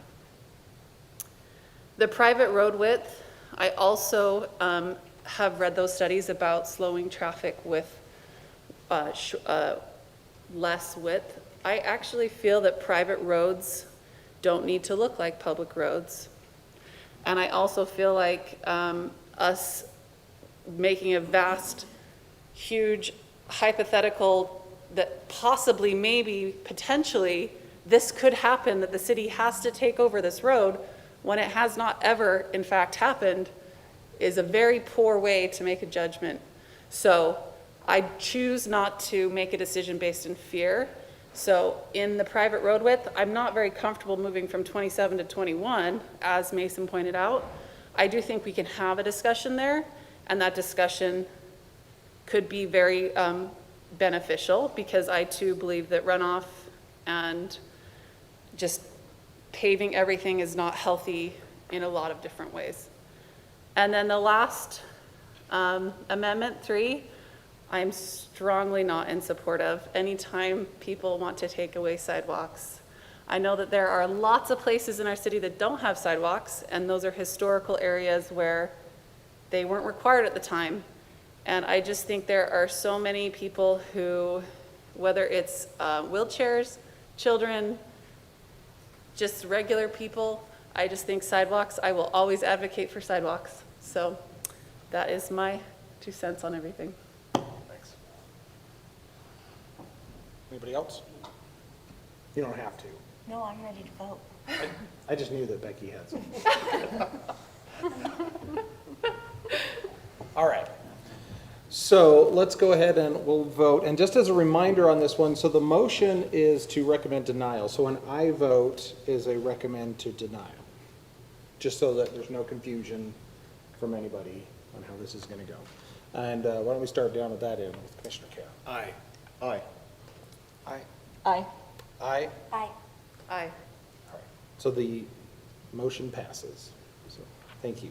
And to the public, thank you all for your participation. As we've mentioned, you've heard us talk about how we are going to get into the general plan in 2022. We will have plenty of opportunity for the public to come and talk about the various points. So we hope to see you back next year as we get into the general plan, and we want to hear from you. We want to hear what you have to say about it, and we want you to contribute to what makes Centerville great. So, all right, thank you. Okay, let's move along now to the next item on our agenda. We have a administrative decision. This is a final site plan. Just as a way of reminder for this one and the next few, these final site plans do not require a public hearing. Since we've had the condition, or the preliminary site plans, we should have had that opportunity before. This is for the Hafoka property, and we'll turn the time over to Mackenzie. Thank you, Chair Daly and members of the commission. Can you hear me okay? Yeah. Perfect. So Keep it up, just keep it at that. it's pretty hard. Maybe I'll just turn up my mic. Hold on. Use your outside voice, Mackenzie. I don't have one. I'm comfortable in libraries. Okay. So this is the final site plan for Lisa and Andy Hafoka. They received conceptual approval in May, and they have addressed the items, the conditions imposed by the Planning Commission. I've addressed those in the staff report. One thing of note that our drainage supervisor really wants me to let you know, because their site is over an acre, barely, but it's over an acre, if more than 10% of the property is, or impervious surface is increased by 10% or more, then a whole slew of state mandated drainage requirements are triggered. So the Hafokas have worked with Cameron Woodbury, our drainage supervisor, that if the current buildings and driveways are demolished, then that state mandated drainage stuff does not get triggered. But I understand that the applicants want to live in their current home while they build this new home and then demolish the current home. And so you'll notice I included the Bradley Trump suggested motions as just an attachment because I didn't feel like drafting all of those things. In case you wanted to go off of something similar that we did earlier this year of some potential options to make sure that they do follow suit in demolishing the current home. It's labeled the 714 Bradley Trump subdivision condition for accessory buildings. So if they do not, then they have to retroactively, they can either bond for demolition, which is a surefire way to make sure that they do demolish, there we go, the current residence. But if you wanted to look at other options, I provided that attachment as a groundwork to go forward with that. The Deputy Public Works Director and City Engineer have looked at the new drawings, and there is a 7-foot crawl space, but per their geotech study, lowest floor elevation does not include crawl spaces, so the lowest floor elevation is for livable space. And so that does meet that geotech requirement, which was one thing that many members of staff were concerned about. And so staff does recommend that we approve this application with a few conditions just to make sure that it is, or it maintains state drainage requirements. So if you have any questions, I'll take them. Okay.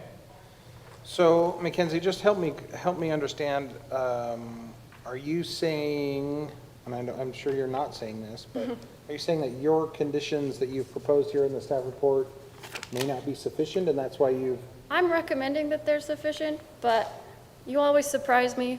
So she's given us some of our own previous recommendations, Kevin. Can I give you your own words and make it you? She's not even try and attempt. She's going to give it right back to us. That is well played. Mackenzie. Probably well deserved. It's good foresight. Okay. So, all right, so condition number 2, enter into a drainage bond to ensure demolition of existing house, garage, and driveway. Right. And then 3, I think 2 and 3 are in either or. You either, well, they in my mind, they go together. Yeah. Right? So if you don't either demolish the structures before the permit, or you don't get a bond before a permit, Start over. then we're starting over. Okay. Well, yeah, so then maybe it is either or, huh? They could be worked into the same condition, and Lisa just told me that the actual title of the bond is a demolition bond, not a drainage bond. So that would at least need to be amended. A demolition bond. Yeah. How is the demolition bond calculated? That is a question for our city engineer. Usually the bonds are what it would take for the city to demolish on our own. So that Yeah, if they don't do it, then the city will have we'd the have the funds to do applicant so. provide a private estimate of it, and our city engineer would just check if it's reasonable, because our costs may be a little bit different. And then. You're they probably get- looking at 10,000 or so. And then they get the bond back once the Yeah. house is demolished. Do they have to Yep. have an inspector come out and certify it and so forth? And then, Correct. is it a cash bond only? We take cash bonds and escrow bonds. And escrow bonds, okay. Chair Bailey? Yeah. One question. So if you drive by this site, they've obviously built it up substantially, I think, to meet this crawl space that's discussed in the report. That got me thinking, at what point do we tell people, hey, you can't build your lot up any higher because it doesn't work with your surrounding area? Or do we do that? Or do we rely on sloping grades to govern that? So, in other words, can somebody build up their parcel 10 feet and then go 35 feet higher on top of that? That's an excellent question that I'm going to shoot to Corey. Especially a lot of this size, Corey. It would not fit in with the neighborhood, but technically, per our ordinance, are they allowed to do that? That's a, Well, you always surprise me, and I didn't come as prepared. The answer is, yes, they can fill their property. And if you are outside the hillside, there are no regulations for what you can retain. It's just structurally, the retaining system will be reviewed and evaluated. And then obviously, a drainage becomes a component of how that property is developed. But if something is filled, the concern will always be is under the building permit will require a soil study to find out where that native or test that the compaction took place, which if it's just generically filled, it usually isn't unless it sits so many years. right, surcharging. They surcharge it. And so they can. In the hillside, we limit cuts to 10 feet and retaining to 8 feet, so you have to slope it to the 2 to 1 of that last 2 feet. But, technically they could fill it, and then that final grade fill is where all those height measurements take Yeah, because it place. would start from its finished floor slab, right?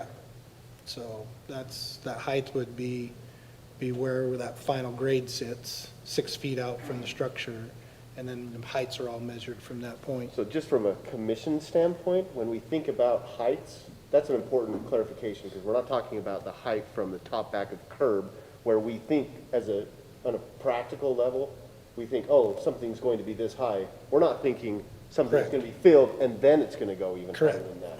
Which is actually something that's been discussed on Main Street in the past, is how tall is a building, either if you're on the west side or the east side of Main Street, based off of the topography. So anyways, okay, thank you. Yep, it's a good point to know where we're actually measuring it from. Any other questions for Mackenzie? My question is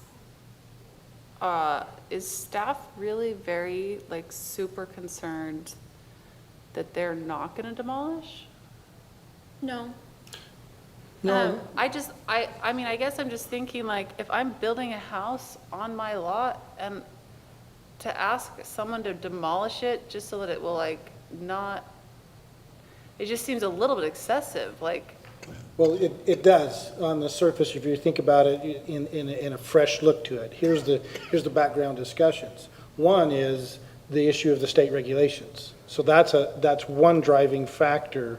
If you want to get out of the state regulations, the drainage and utility manager is saying, well, if you remove a certain amount of surface, then I won't be required to implement those state regulations because you don't exceed the 10% addition. So existing plus 10%.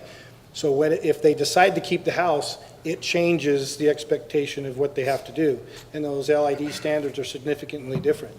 You're now talking about retention of water unless you can't, rather than detention of water. And that's a significant change in the design. The second one in this case is they could choose to leave that there, provided that they want to do all the state regulations. They could choose to leave it there, but now we need to review it with 2 units on the property against the ordinance instead of a single unit on the property, and make sure that we've, I guess just And our approval is for one. logically, it just seems odd to say like, actually, no, don't stay in your home. Go like rent another home, break this one down, just so you can build this other one. It just seems very no, the heavy-handed idea is to me, they're but I posting the demo so they understand. can live in it. Right, Yeah, yeah, we're trying to Yeah. accommodate them Yep. being able to live in it. yep. I think an important thing as I was reading back over this Bradley Trump one of the differences there is that he wasn't intending on tearing down that accessory building. It just Yes, was it was creating different. an illegality, as it Yes. says here, that we needed to make sure got rectified the appropriate way. So in this case, if we were to just require that demolition bond, And you're telling me that if it were just like point whatever less, that would not apply? That's correct, but the state kicks off at 1 So acre. they could quit claim if they cared to, Becky, to a neighboring property owner. Right, Meets and bounds. anyway, okay, just wondering. okay. So, can I ask a question? Yes, go ahead. If they're entering a demolition bond, we have standard forms, the city has standard forms for that? No. Okay. So, in the condition, should we say, enter into a drainage bond and accompanying agreement? Yes, please. Right. A demolition bond and accompanying agreement. Demolition bond, you said drainage bond. Yeah, I said demolition bond. Sorry, that is all on They're synonymous now. And just in response, we have required these bonds in the past. Typically, they are included in the engineer's estimate as part of his estimate that we use in our standard improvement agreement. So if this project does have a standard improvement agreement, we can use what we already have in place as just a line item, which is essentially more like a refundable fee. If that isn't the case, and I'll have to talk with the engineer, then we'll have to prepare something for this situation. Thank you. Right, any other questions for staff? Great. At this time then, we will open up some time for the applicant to come forward and speak to this issue if you'd like to, and you can address any of the items in the staff report or anything else. Hello, good evening, everyone. My name is Lisa Hafoka, and I don't have anything else to add to what Mackenzie has aptly explained about our project. We do plan on taking down that little house. You can tell that it needs to come down, and we are planning to take it down. So there's no question about that. So that's fine. Yeah, we're just hoping that we can get our final site plan approved, and so we can move on to the next step. We've been going through this long process, but I appreciate, and we thank you all for your service to our city. We love it here in Centerville, and thank you. Are you planning on demolishing before building your other one, or? No, we had talked with Corey in the very beginning of this and asked to live in it while we build, and then demolish afterwards. So, and you're aware of how the bonding works and all of that? Yes, yes. Great. Okay. Any other questions for the applicant? Chair Daly, I have one just for clarity to it. We've had several discussions with your architect on your crawl space. I just want to make sure that we understand what you're expecting. It's a 7-foot crawl space, And so therefore, on the building permit, it will be a crawl space basement. Obviously, you can have stairs down to it, use it for some storage. Are you sure that you do not want to use it for a future theater room, a future living area? Are you positive on that? Because you're at 7 feet, and so you're 1 foot off of making that a full basement. And I'd hate for you to get under construction, and then all of a sudden your expansion needs or whatever you want, and now we can't finish that crawl space into a livable area. So I just want you to be sure that you just want to use it as a crawl space. That's what we have planned, Okay? yes. I just want to make sure. Okay. Thank you. Yep. Any other questions or anything for the applicant? Nope. Thank you. Thank you. All right. So, as I mentioned before, there is not a public hearing for final site plans, so go ahead and move along. I'll make a motion. I hereby make a motion to approve the final site plan for the Hafoka residence at approximately 522 West 400 South, parcel 03-001-0209, with the following conditions. Condition 1, as it's written in the staff report. And then condition 2, we're just going to go with if existing structures are not demolished. You mean 3? This is 2. Oh, We're skipping the 2 as well. sorry. Yeah. Go, go, go, go. 2, if existing structures are not demolished or a demolition bond and accompanying agreement are not entered into prior to issuance of a building permit, the applicant shall begin the site plan process over to ensure state drainage requirements are met, with suggested reasons for action A as outlined in the staff report. Second. Thanks. Okay. Do we have any further discussion? I do have a question. How long does the bond last in our city? 12 months? 18? 24? Do we put time limits on them? Well, our public improvement bonds I think they're 18 have months. to go for 18 months Okay. plus 1 year of warranty. Correct. Which is one reason we eliminated the letter of credit, because the banks will only issue the letter of credit for 12 months, and then we have to Yes. get it Yeah. automatically renewed, so. Okay, thank you. So, But this is possibly something different than, depending on, I guess, how long it takes. Right, because it's not an improvement, it's the opposite of an improvement bond. depending on the house. It's the opposite of an improvement bond. This improvement bond. A disimprovement bond. Got it. Mason, did you have something? Just in terms of the way the recommendation was phrased, I actually preferred splitting it out. I recognize the practicality in combining the two. I don't know if there's a motion or a suggestion. I would say we go back to 1, 2, and 3. And instead of 2, it should read as follows: enter into a demolition bond and any accompanying agreement as determined by the city to ensure the demolition of existing house, garage, and driveway. I think that achieves better clarity. You gonna make that motion? Make a motion to amend. I hereby move to do what I said. Okay. Should I probably No, clarify? that's fine. And what is condition 3 under that? It would be as noted in the staff report. So 1's the same, 3's the same, 2 would be modified. Do you want me to try it again? Say it one more time. Sure. Okay. 2 would be modified to the following: enter into a strikeout demolition bond, and then add any accompanying agreement as determined by the city, and add, and then the remaining would be to ensure the demolition of existing house, garage, and driveway. Sure, I'll second that. Perfect. So we have a motion to amend. Any discussion to this motion to amend?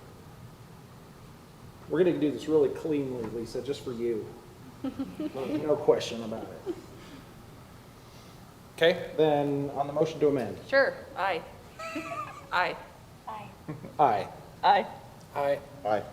Aye. All right, the motion passes. We have an amended motion. Any further discussion on our amended motion? No? Okay, perfect. Back down on this end. Aye. Aye. Aye. Aye. Aye. Aye. Aye. All right, the motion passes. Thanks, everyone. That was very good. Okay, let's move along then now to the next item on our agenda, another final site plan, but this one comes with a parking modification. This is for the pasture And we'll go back to Mackenzie. Yes, thank you, Chair Daly and members of the commission. I don't see the applicants here tonight. Oh, Troy's over here. Oh, hi, Troy. Sorry. So, okay, Troy Salmon is here. So this is a final site plan, which was previously tabled to address a few items, specifically parking and wetland delineation. They had previously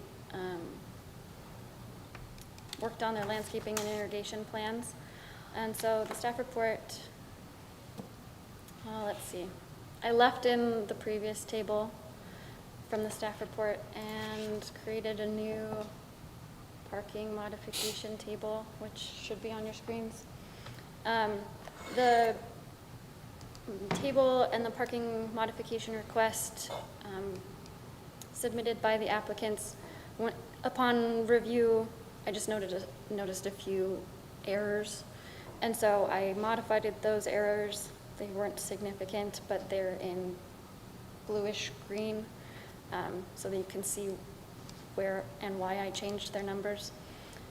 So they are just requesting that the 117 proposed stalls be allowed to be sufficient for this project by, in their proposal, counting the Kona Karate and the Project Move instead of personal care instruction, personal service instruction, counting them as family child care facilities, which has a drastically different parking count. So this table shows 3 different numbers. I didn't count childcare in there because it's still kind of hard to figure. I ended up calculating it off of the maximum occupancy in their tenant finish building permits. So I drafted the staff report and the recommendation on the parking modification. Based off of the discussion last time, it seemed like the majority of the planning commissioners were in favor of granting some sort of parking modification, but I left that open for your interpretation. The second item of note is the wetland delineation, and this is again something the staff is pushing to the planning commissioners, and I provided a approval recommendation, but I think that was just as a baseline to start on. So they provided a wetland delineation provided by Todd Sherman, and Mr. Sherman has talked to staff, and I did include his email in the attachments. And Corey spoke with the Army Corps of Engineers and found out it isn't mandatory that they approve all wetland delineations. However, they recommend it. Which was surprising to us, and our city code does not specifically, clearly, 100% say that we have to have Army Corps of Engineers sign off. It can be interpreted that way. And so city precedence is that we do have Army Corps of Engineers approval of projects in wetlands or projects that have wetlands on them. And so the delineation has been attached to the staff report, and Mr. Sherman states that no wetlands will be impacted, or they're not seeking mitigation. So if they were seeking mitigation, then it would be automatically Army Corps of Engineers approval required. But since they are not seeking that, there's this slight gray area in our code. So I just wanted to let you know what our precedent has been. They have, in the same project, been required to go to the Army Corps of Engineers. We have their 2011 approval, but that is up to the Planning Commission to decide if we want to require that Army Corps of Engineers delineation, or if this delineation from Todd Sherman is sufficient to meet our code. Mackenzie, Chair Daly, can I just expound my conversation with Mr. Sherman, Army Corps? I was a little bit taken back because through all the years that I've done, delineations have always been reviewed by the Army Corps. And I called the Bountiful office specifically, talked to the director. He said, no, it's their program to help people not violate those wetlands. It's not mandatory to submit delineations to them. However, they say it's good for twofold. One, the developer to protect themselves, that's a good thing. And city, if you have a big project, that you don't get into the situation where we encroach into the wetlands and the whole layout is affected, and now we end up with a derelict approval of a project. And so so he says, I can tell you to recommend doing it, but they're not required to do it. And in my discussion with Mr. Sherman, I had this discussion with him. He said that they're clearly not in the wetlands. You know, and you read his letter, he gives his expert, and I'm not going to try to challenge. He has a sufficient resume for the expert of his work. But I said, at this point, even though you're saying the current view of the wetlands, it's not disturbed, what happened under the prior 404 permit that was approved? And how do we know that there isn't some effect that's default created now that fill has taken place? And so he provided that backup of the original 404 permit, showing that they actually filled less than the 404 permit required, and that the new buildings and their location are already out of the wetlands to begin with. And so that put us in, going back to the structure of the ordinance, it does say that they have to delineate wetlands if they're present on the property. But the next code requirement says, and if they need to be mitigated, you have to get the approval from the Army Corps. And so we're at that place of no mandatory requirement. It might be a good idea. We've submitted in the past to be clear. And so now the issue is this Mr. Sherman's evidence sufficient enough to say we don't need to go have that verification check? Meaning the ordinance doesn't specify whether it's the Army Corps that provides the delineation versus another professional engineer. That's what Approved by a professional person approved by the Army Corps. Correct. Not required. Yeah. And so I think the evidence that they're arguing is that to go through the process for them to look at the delineation, to come back to the same conclusions is a little bit burdensome when the expert clearly says by the evidence past and present, there's no encroachment on the wetlands. And I look at it and say, really, Commission, it's your discretion if you're comfortable with the evidence provided. Okay. Thanks, Corey. Which I was surprised. Yeah. Sounds like it. Let's see here. Mackenzie, let's go back and talk for just a second about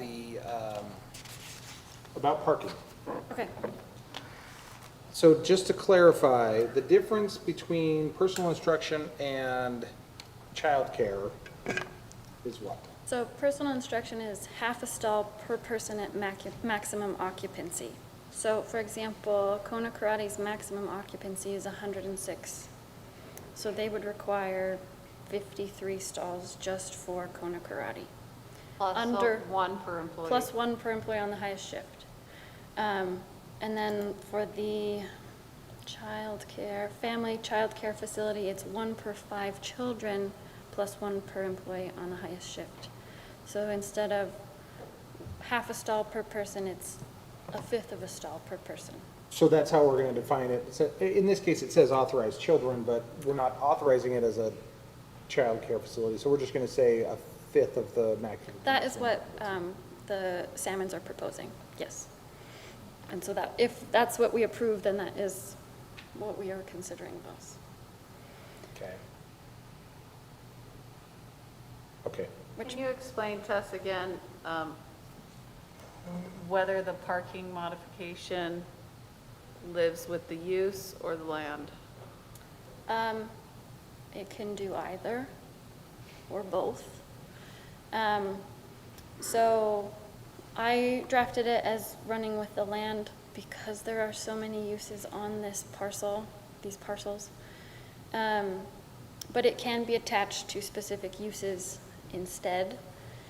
And that's where I think this particular request gets difficult and complex, is that these tenants are moving in and out frequently, and they're hard to track on a city level. For example, some of these I didn't know were here. So it makes enforcement of this modification tricky. So, which is why I worded it as a run with the land rather than run with the use. Any other questions for Mackenzie?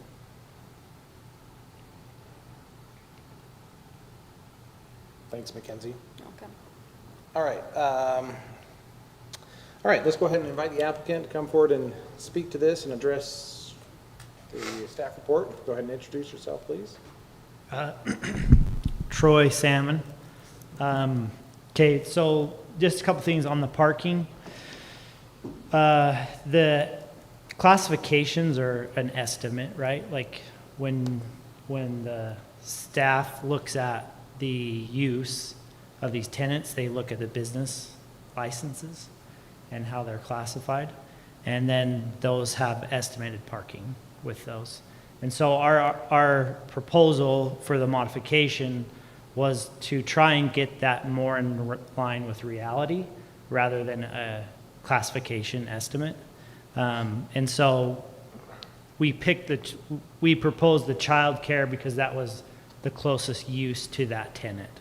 So those two tenants in particular do karate and they do dance, and they're the people that they're generally youth doing those training or doing those activities, and so they get dropped off. And so there are not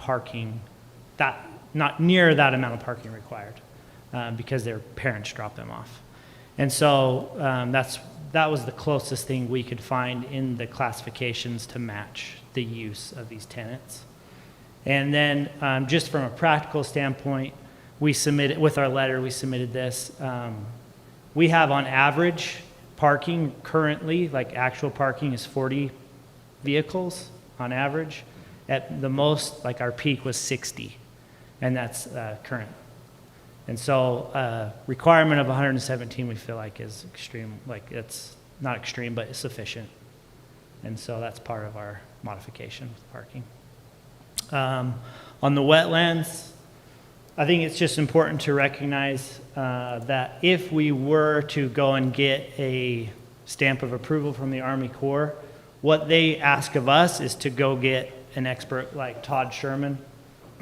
We submit his delineation and they say looks good. So also, I don't feel like there's really any risk to the city at all, with this. And so we feel extremely comfortable as a developer with this delineation. And the big deal is that the Army Corps is so backed up that we're hearing like it's like 6 months before you can get them to even look at your delineation. That's why why we're kind of pushing back on that. So that's it from me. I have a question. Oh, yeah. Sorry.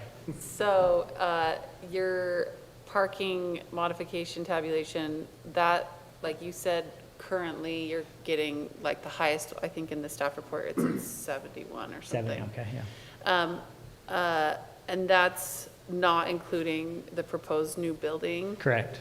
So with the proposed new building, like how, did we figure that in as well? Because you said. With the 117, that includes new building. So 117 would be everything keeping without changing anything from there? I'm not sure what you mean by that. With the proposed new building uses. Yeah. Okay. Yes. Any other I'm questions? just pointing out that 71 is the top that you have right now, but you also don't have another building. Correct. So. Yep. So we'll be we'll have, that's still sufficient with the 8,000 square feet that's being added. So I have a few questions, if that's okay. And Sure. Mackenzie, would you be willing to sort of work the? Yeah, tell me where you want to go. I'd like to go to sheet LS100, which is the proposed landscape plan. Moment.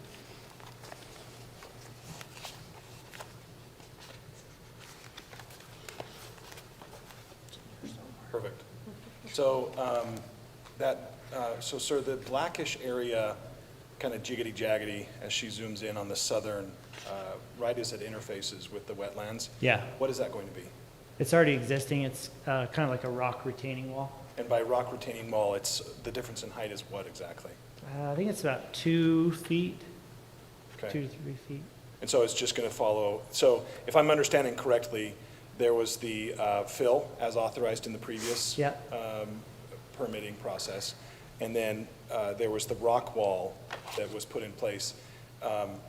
My understanding on the rock wall, if you go to, and I don't know if we need to do this, in grading and slope plan from 2011, there were call-outs for the size of the rock wall and the type of the rock. And is that the rock, on the call-out on the sheet, is that the same as what is now in place? Yeah. I just want to make sure. I believe so, yeah. Okay. So are you making any modifications to that rock wall? No. None whatsoever? None. Even with any additional fill or leveling or anything like that? No. Okay, so in other words, if I'm hearing you correctly, then you're representing to us as planning commissioners that we can rely on you to not add or fill or do anything more than what has already been done since 2011. Yep, that's exactly right. Okay, I want to make sure that's very clear. Yep. All right. Now, second, I'd like to push back on your pushback. Okay. 6 months is clearly unreasonable. I think the last time we were here, I felt like it's sometimes 17 years until the core, right? Sure. I don't remember if I said 17 or 11 or whatever, it was some prime number that was huge. Sure. Compared to development timelines. Yes. But it's your own fault that you haven't got it yet. Okay. Because you've waited and pushed back on the city, saying that it was not necessary. Now that Todd Sherman is here with this delineation, I'm much more comfortable. Okay. But I don't think that it's fair to say to the city, hey, we don't need that. Yeah. But then not support it until now. Now that we have, excellent. So thank you for that. Okay, yeah. Thanks, Mason. Any other questions for the applicant? Okay, thank you. Thank you. Okay. Moving on, this is, again, not a public hearing, so any further thoughts, comments, discussions, concerns? I agree with what Mason just said about everything you just said. I just want, it makes sense, sorry. Yeah, no, that's So good. thank you for articulating that so well. Sure. Also, having experience with Project Move, I think that's like seeing as that's a big user of Building 2. I think that personally makes sense, being able to drop kids off. I mean, there's rarely a need for much more than that, so. So along those lines though, and maybe this is back to Mackenzie, in the staff recommendation, item number 3 says all future amendments to the personal instruction services hours of operation shall be reviewed by the planning commission. So your thought there is that if Project Move changes their hours or Kona Karate changes their hours, it's coming back to us to talk about what that's going to mean for this parking modification, right? Correct. Well, but, and I'll say this too, that's kind of tricky because it did say in the staff report, they're generally from 4:30 to 8:30, but there's actually like a ton of little rec classes that happen at 10 in a private, different facility, but given the growth that is happening, they could very easily come down here and start at 10 I o'clock. think my daughter has dance at 1, and There. she's at Project Move. Down that west side, Yeah. not at Melanie's house. No, it's at Project Move, and she had dance from 1 to 2:30. Yeah, so I think it's tricky to talk through hours of operation because I'm pretty sure that won't be followed at all. Yeah, so. Subject to change over They're time. just gonna do what their company demands. Yeah. Well, but so that's kind of what I wanted to talk about was those hours, because, you know, a half-hour move here or there, that's no big deal, right? That doesn't matter. I think that it's a valid thing, though, is that if they're, part of the assumption that we're making here is that you've got a certain set of uses that happen primarily during the day, and then a different set of uses that primarily happen at night. And the fact that they don't overlap makes it so that we don't generally need as many stalls, but maybe that's not actually what's happening, and it's a little But bit even with earlier. hours of operation earlier, again, you're not gonna need those stalls for what is being used. And frankly, Building 2, Tenant 2 used to be a gym where people would park and stay. So now that they are not going to be that, It's it would, project move. yeah, it would, It's more dance. it would be even lighter than what they've already been calculating right now. Opens up more But Becky, stalls. you bring up the point that Mackenzie's brought up in terms of enforcement. Yes. It becomes a nightmare. And Yes. We've talked about this ad nauseum, and we'll talk about it again later when we talk about parking, but I think that's, the enforcement issue is the hardest part. And in this case, I think I've been pretty clear when we've talked about parking modifications. I've always asked applicants, show us an actual floor plan of your floor plans and your tenant spaces that our staff can rely on. They can just walk in there. They don't have to go measure it or ask for a floor plan or a table. Yeah. They can rely on an architect's measurement for that space. And if they walk in there and it's changed, then it's an easier enforcement mechanism than just a tabulation.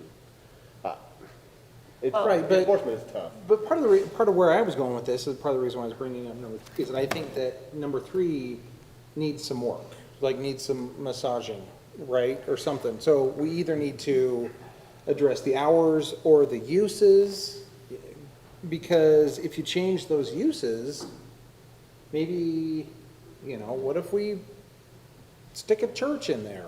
I don't know. That's gonna be pretty. Which we did do. And it's, I think, Down the allowed in this road. zone, right? So that's an intensive parking use, so I think that there's certain assumptions about what's happening there, and that's why we have this parking modification the way it is. So if there's significant changes, but I don't want to micromanage the project either. I don't want to micromanage the And I property. agree with that too. I mean, I don't want to, I agree with Commissioner Shagrud's point that I don't want to require over parking anywhere. Oh, We want absolutely. to right-size parking, and that's always been the trick. How do you Yeah, right-size it's parking? a trick. Which I think if, we're going to talk about that in a minute, but generally speaking, we keep having people come and request parking modifications because I believe that our city is aggressively requiring parking. That's just my 2 cents. So just to clarify, when we say personal instruction services, I think we're really talking about like the dance operation, but that wording could be personal trainer. Yeah. I think that wording's not very clear. Because really, we're treating it like a daycare facility, but if it became a personal trainer situation, it's not like a daycare facility, No. It goes back to the gym that we. Yeah. Right. Yeah, that's- Yeah. So. That's maybe where- Are you it's not the pulling up best our name table for of it. uses on personal instruction? Mackenzie? That's where I kind of feel like use is a better way to tie this. If it's a parking modification request, I feel more comfortable with it tied to use, honestly, because they're specifically saying, look, this use doesn't need this much, so this is why we want the And a specific modification. use. You're going to Yeah. say dance instruction. Exactly. So to me, if the use changes, then we revisit this. If they didn't have that use, they wouldn't be asking for us for this parking modification, right? So I don't know. I think it is tricky in that this is a mixed-use development and there are a lot of tenants. So the more recent parking modifications, it was a single use. And it's easy to say, this is for this use Yeah. and this site. And so it is a significant departure to say, you get this parking modification for this whole project. I mean, I hope we're Yeah. not saying that because these uses are going to come and go. Yeah. What And- about- And then the parking modification, based on the assumptions, so for me, and there's different, if any significant change in use is not just the personal instruction, I know that was the one that brought their count down so far, but if you're going to go with the uses and say, we're giving this to you for this project, here's a proposal, is to just say, any significant change in uses and/or hours of operation for any uses in the project, the applicant shall be required to come back to the planning commission for an amendment to the parking modification. I like it. So what I'm saying is, and. I like that. that. I mean, Again, it's- it's any use, but if you have some significant, because what's going to trigger this is a complaint. Yeah. And so all I'm saying is, I would rather have firm language that says the applicant shall, not that, the planning commission is going to review it. We need that, in my opinion. I think luckily we had some conditions in the Best Buy car, so we could review that conditional use permit. But I think on this one, we're saying, look, we're going to give you this parking modification for these uses at this site and these assumptions of hours of operation.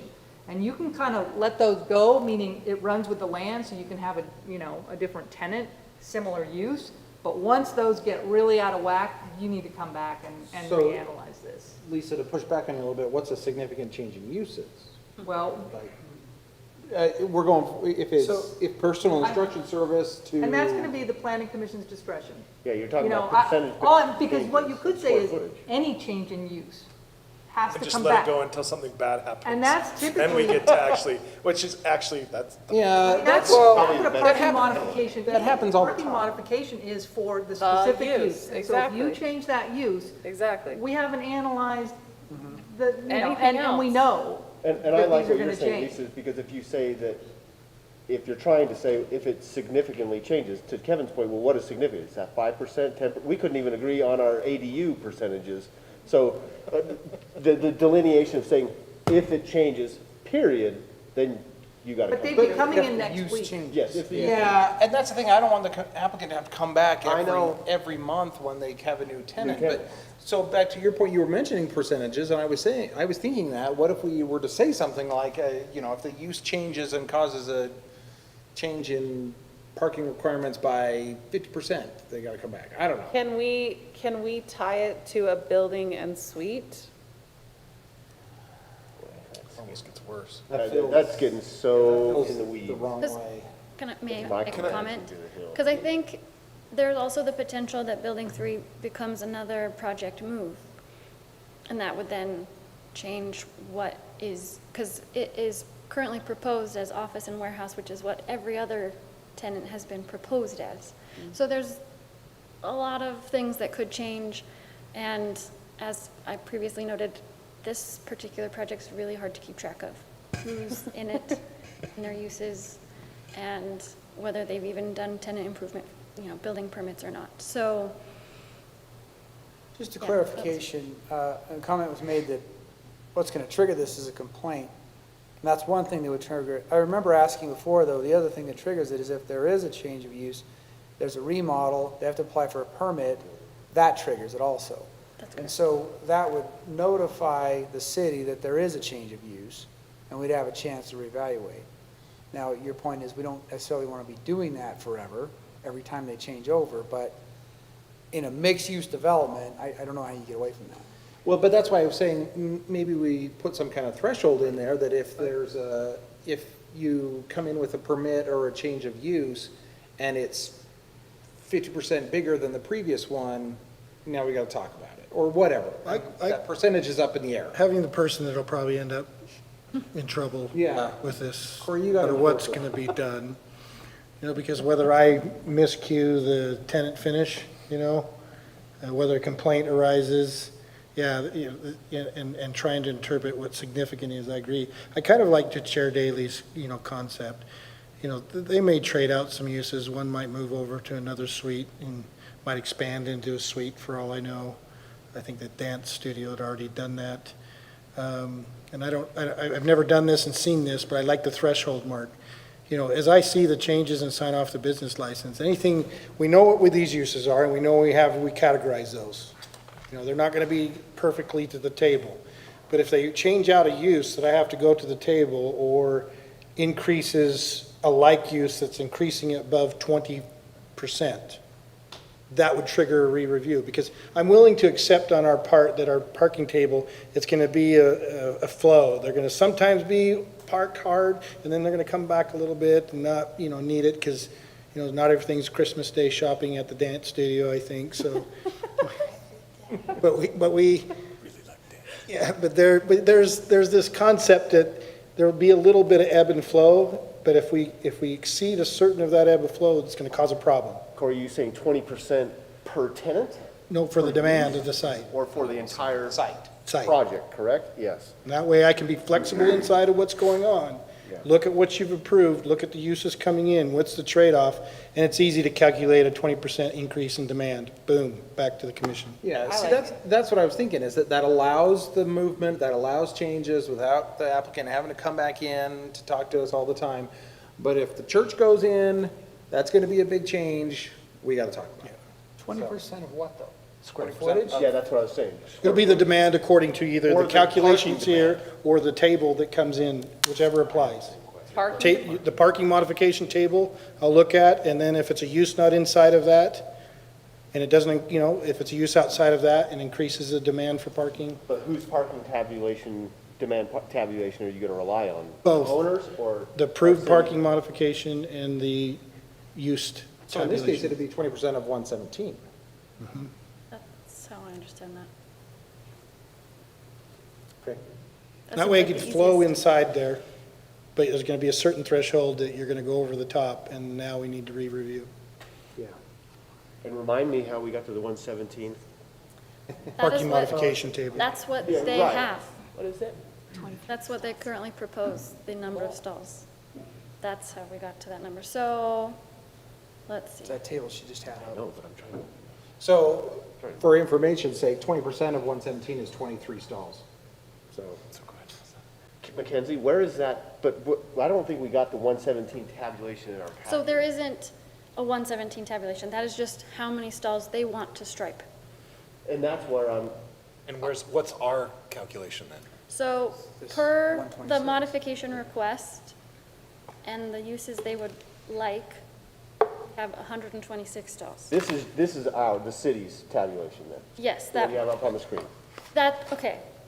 That's with their request. The one on the screen now Is the is, 117. the required estimate is 284. That's what they just threw in their proposal, but we didn't ever see the backup for that 117.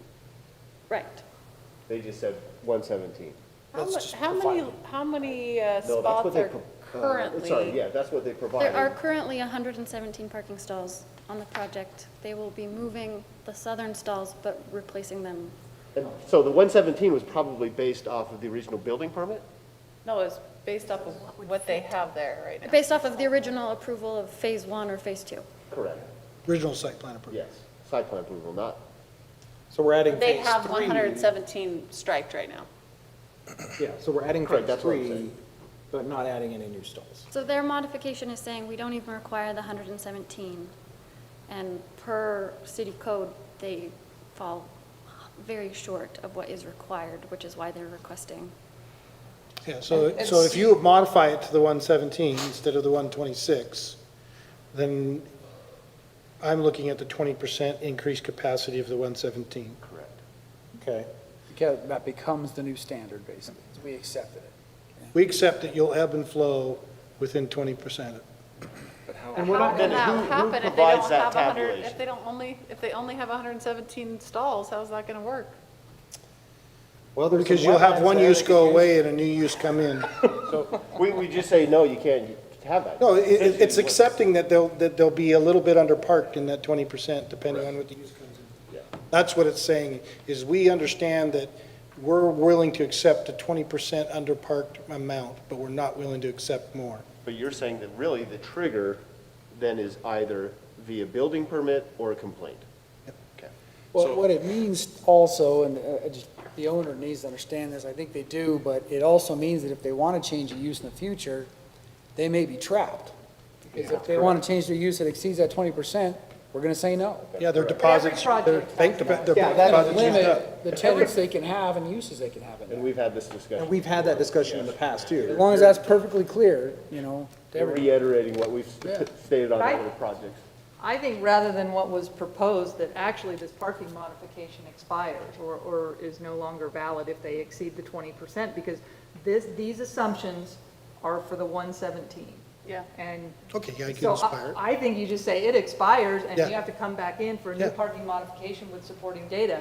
And it will, hopefully, it'll trigger before they rent it, but yes, and I do think that any, owner of a multi-tenant project has to deal with this. They've got to, make the parking counts work. So when they do refill one of the spaces, they're going to have to think about the parking count and analyze it each time.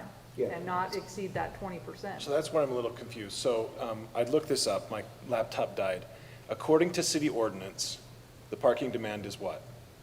126, right? 284? 284 as As per current, definitions. On the books, not including the third building. just on the books. Not including the third. If you choose to count Project Move as like a. Exactly. Personal instruction. And you can all probably see where I'm headed.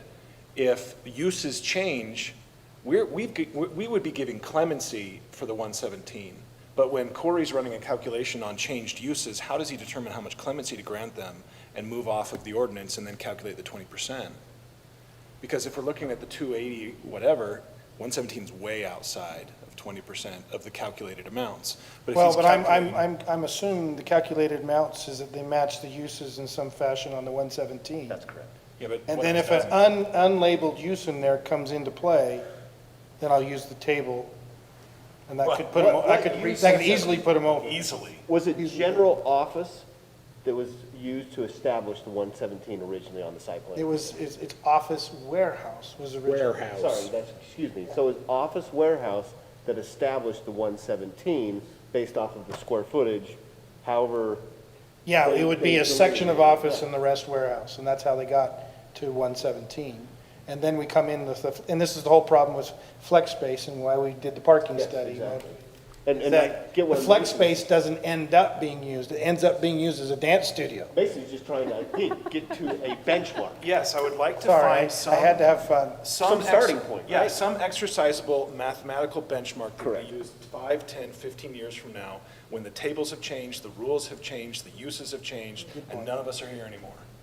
But Corey, I thought what you were saying is that number of 117, if we accept all this, would be that benchmark. Yes, And then anything else would be up or down from there. yeah, that's what I'm saying. And Mason's saying the underlying calculation to get to the 117 is now no longer the office warehouse. It's now based off of this, so you've got to create some new mathematical calculation to get to 117 on using Yeah, but existing use. I think what we're saying then is. I'm sorry, you're creating an algorithm. I mean, it's algebra. It's actually not an algorithm, it's algebra. But it's what we're based on saying this is- modification, this use, the parking modification This is table. based on the uses that are created through this Yeah, table. I think what we're saying is we're accepting the fact that 117 is sufficient for the current uses.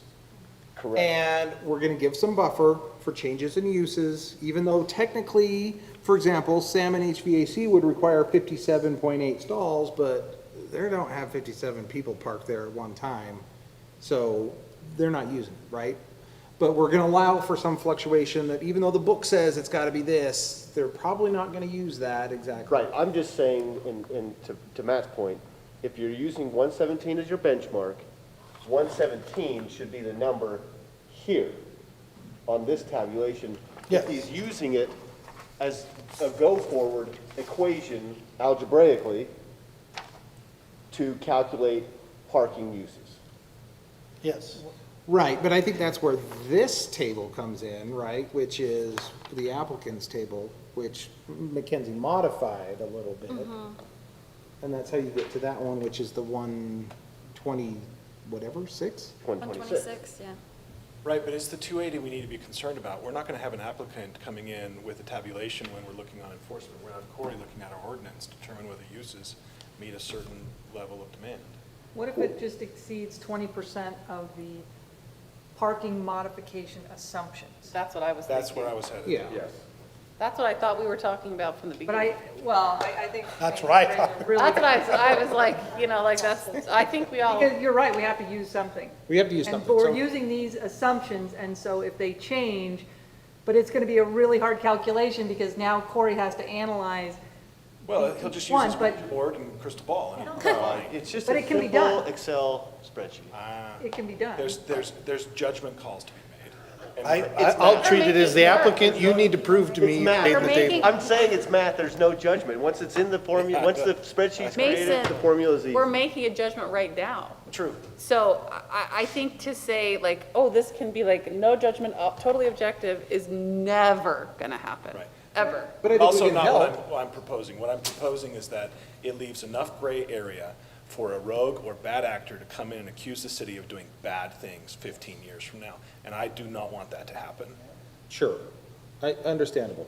But I think that, so in this case, do you want to say? Can you tell me that, can you flesh out that hypothetical a little bit more? So a hypothetical comes in and says, hey, the planning commission said this is the standard, and it has to be within 20% of the 117, and it didn't flesh out exactly how that criteria are reached.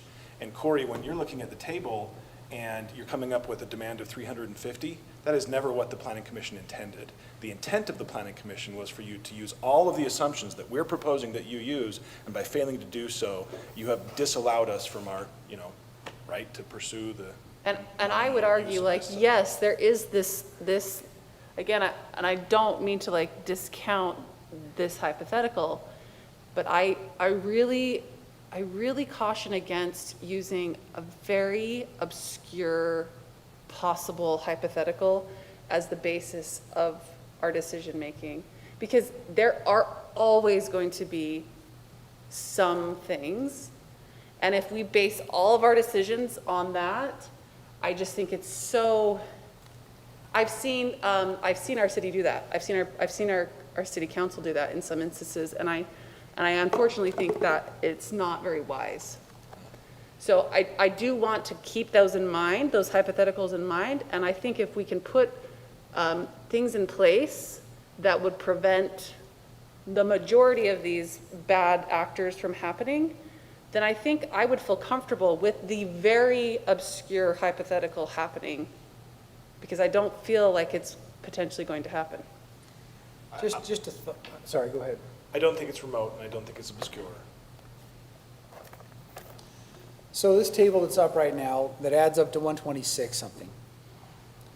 If we just take this table and say, this is the basis for how we got to 126, and then as a commission, we agreed to accept a little less than that, 117, couldn't that just be the baseline? And then the next time you need to run a calculation, you use these factors for these uses. And I like that approach Yes. better, Yes. I mean, because we have this in place. we just accepted a little less than this Yep. by agreement. Yep. And then from there, we move forward. You want to put that in language we could put in here? Right, Matt, make a Right. proposal. So, She hurt me, right? I know. well, so if that's the case, then this whole table has to go into the, I don't know, the record. And so I'm just saying, it's hard for me to find all of these records when they attach. So I don't know, if we can make it very clear that this, I mean, it's an Excel spreadsheet, yes, so I have it, but I have it. I don't know if the next planner will, to go off of these. And I guess I'm not a commissioner, so I probably shouldn't be talking. What happens if we change the parking table, the whole parking table? This still applies, or? Yeah, this is the application specific to this site, and they get that privilege under the parking modification until they expire it. I like leases until you expire it. Or expires or term, do you use expire or terminate if it changes? It expires. I think you could use either. If they change. Expires and, Yeah, it's of no further force and effect. once it gets over the 20%. I mean, from my tracking standpoint, this will be in the business license files as well as their general file. All right. Lisa, do you have some proposed language for us, or do we need to try and come up with that on our own? Well, I don't fully grasp Matt's concept, so Okay. I'll let him. I'll take a whack at explaining that again, but basically, I'm just saying that the factors that were used in that kind of negotiated use, where we accepted, for example, a karate facility being considered a daycare, right? So we accepted those terms. That the factors used in that analysis added up to 126, but by agreement, our commission agreed to accept 117 at the owner's request. And that any future adjustments would be based on these same factors for the same uses, up or down from 117 that we accepted. Which I guess that's what I thought we were talking about from the beginning, so I apologize if I said that it was so obscure. Like, I just don't see us getting from 117 to 350 based on the assumptions that we are making tonight, and we've been given from our staff. That's what I was trying to say. I will say, Becky, let's not say it's 117 versus 300 plus. Let's say it's 117 versus 126. if you're saying you're gonna move it from 126 to 117, just because the applicant says so, I think that's a bad precedent. So do we That's the set parking modification request. That's do we set exactly. Well, I mean, they came to us and requested, and we agreed to But it. do we, so we've got number 2, which says striped parking shall be no less than 117.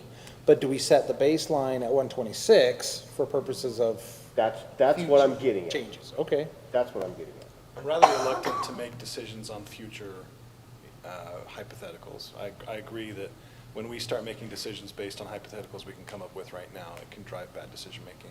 I am far more in favor of having expirations and letting somebody reassess it completely rather than creating either an algorithm or a criteria or a benchmark.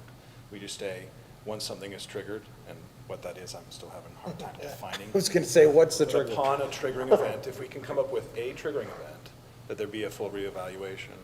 What would you suggest as a triggering event? Well, I mean, practically speaking, the trigger is going to come from some type of bad event happening, and that's going to be a significant number of complaints, maybe a series or a number of Are you complaints. gonna say by the time we get 1, 2, 3, 4 No, complaints? no, but I'm brainstorming right now, so give Yeah, give no, me- no, yeah. I'm brainstorming with Yeah. you. Well, so, I We'd mean, have but to- what Or a if, change of use. yeah, but what if it was, one of the trigger was a change of use that requires 20% more parking than, well, that causes the total required stalls to exceed 20% of, Total required stalls, according to our ordinance, are already 280. yeah, 20, but it exceeds 20% of the Yeah, so don't say. accepted assumption. It's just 20% of the 126 parking stall assumptions. Because I just can't get my mind to 117. There's no Yeah. relationship to the math, because we're just getting rid of them. So if you just say 20% of the 126 assumptions and criteria, now, let's say they only have 117, so that will leave a gap. It's going to give them more stalls, actually. It's going to give them more gap to play with, but that's fine if you want to say 20%. Or we have, Maybe that's simpler. or 3 complaints in a 6-month period, I don't know, what's Yeah, the but right that's number? also arbitrary. I don't know what a good Yeah. trigger would be, but I'm just not finding our proposals to be all that palatable either. Well, you could also just approve the final site plan and the current parking modification for the current uses and hours of operation. So, And then we can think about this more, and when it changes, they're gonna have to get another parking lot. And it could just say, any change of use requires reevaluation, or. I hate. Yeah, and then we're back to the I- thing. Mackenzie, when you, Sorry. so All right, again, I'm you just you trying to figure it created- out, but. This was I not know. created by you. That one was me, That one was. based off of 126. their request. You created this, Yes. but at their request? Well, she took what they provided and made changes to. And matched it up with the actual square footage and fixed some math. So what is the rhyme and reason behind this? This is what they provided, saying, we think it's more accurate to count per 5 students at Project Move or Kona Karate rather than that they're full adults driving their own cars. Was that So- using our existing code, though? Yes, Yes, that's what I'm getting at. They didn't they're just- from our code. What they were saying is they created the parking tabulation based off of the actual uses in place, using our existing code. yeah, so this is what I'm saying, is like, okay, we've got So the, that's why I think there is precedent, Yeah. there is an ordinance in place Yeah. that says, yes, 126 is a good number, even though they only have 117.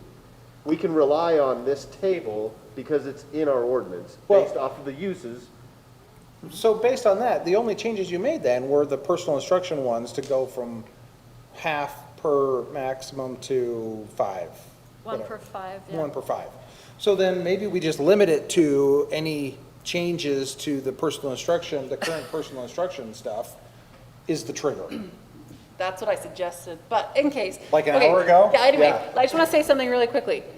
The required estimate 284 is based on saying that Project Move and Kona Karate are defined as personal instruction. This is what we're really getting down to. Yes. So if they are not defined as personal instruction, so I think we actually have to go to our definition define a of state. table of uses or whatever. Why are Then we? you're making a legislative recommendation, correct? No, looking, like, why are we deciding that a dance is Because Are it's we- right there, dance studios is right there. And that's, I think, the problem. Yeah. That's the problem. So Lisa, this is, can I go 90 degrees from where we're headed? Can we impose a condition that can be revoked at the discretion of the city? Sounds dangerous. Would the applicant accept that? I don't know if I would as an applicant, because then you're just. Isn't that- Well, they could I Doesn't mean, that- some, get in a tiff with somebody at the city and they just. previously, vote we've it. added conditions that say historically, upon complaint, the city can review the conditional use permit. But I don't think that that follows our ordinances. I mean, if there's a complaint, I mean, obviously, we can do it, but I don't know. Can we impose a condition that every 5 years that it be reevaluated? Yes. I think that's more palatable. Is there a certain time frame on which we ought to peg a reevaluation? 5 years, 10 years, 15 years?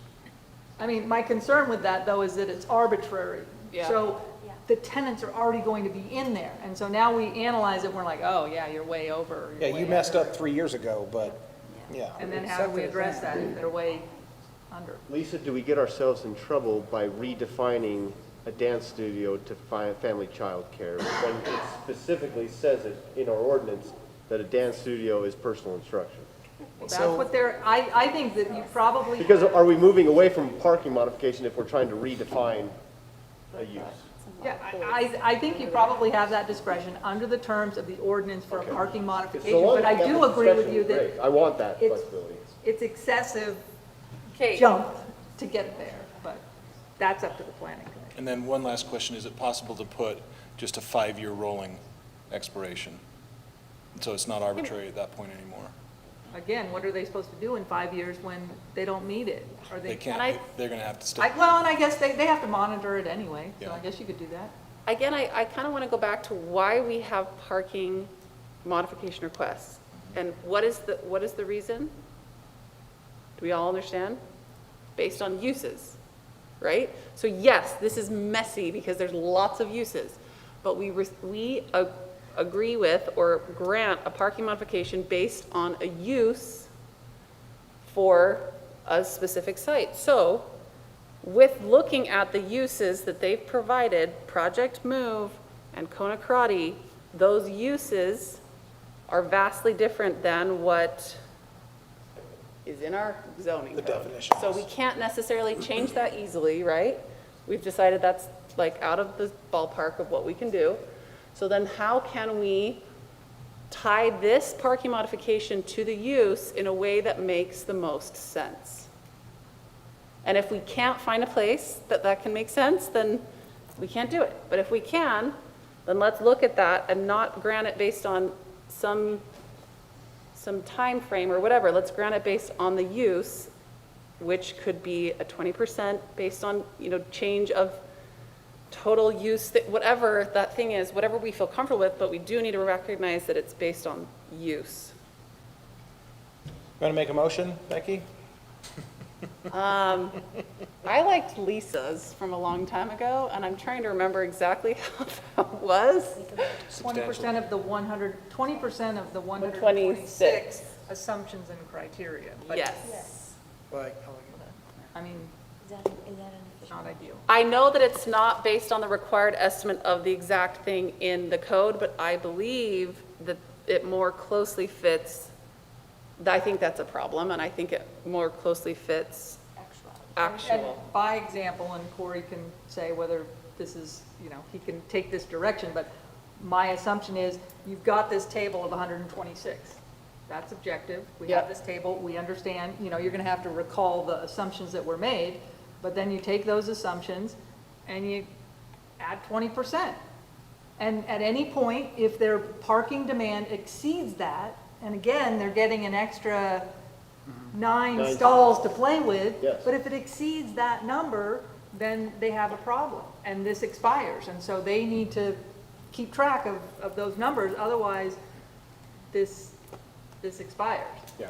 Can we inject in that condition that the assumptions, they'll substantially track this, but will be at the discretion of the city?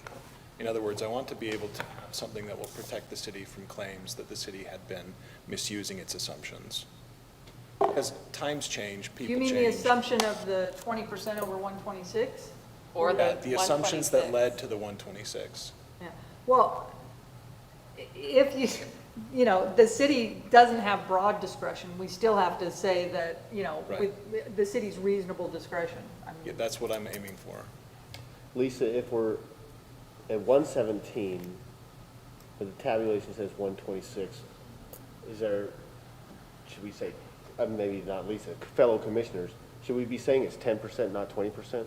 If we're already giving them additional stalls? Like the 9 additional stalls is almost 10% anyway. So if you're really thinking about, are you really giving them 30% or are you giving them 20%? So do we want to add a 10% add-on factor to the 126? So you're closer to that? I don't know if it really, I think it just gets it closer to,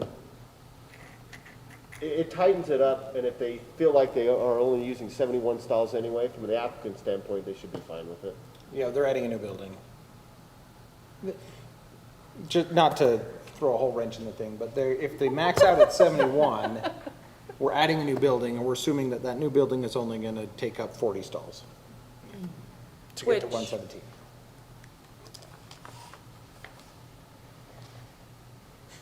and Okay, Mason, so can we just do, Go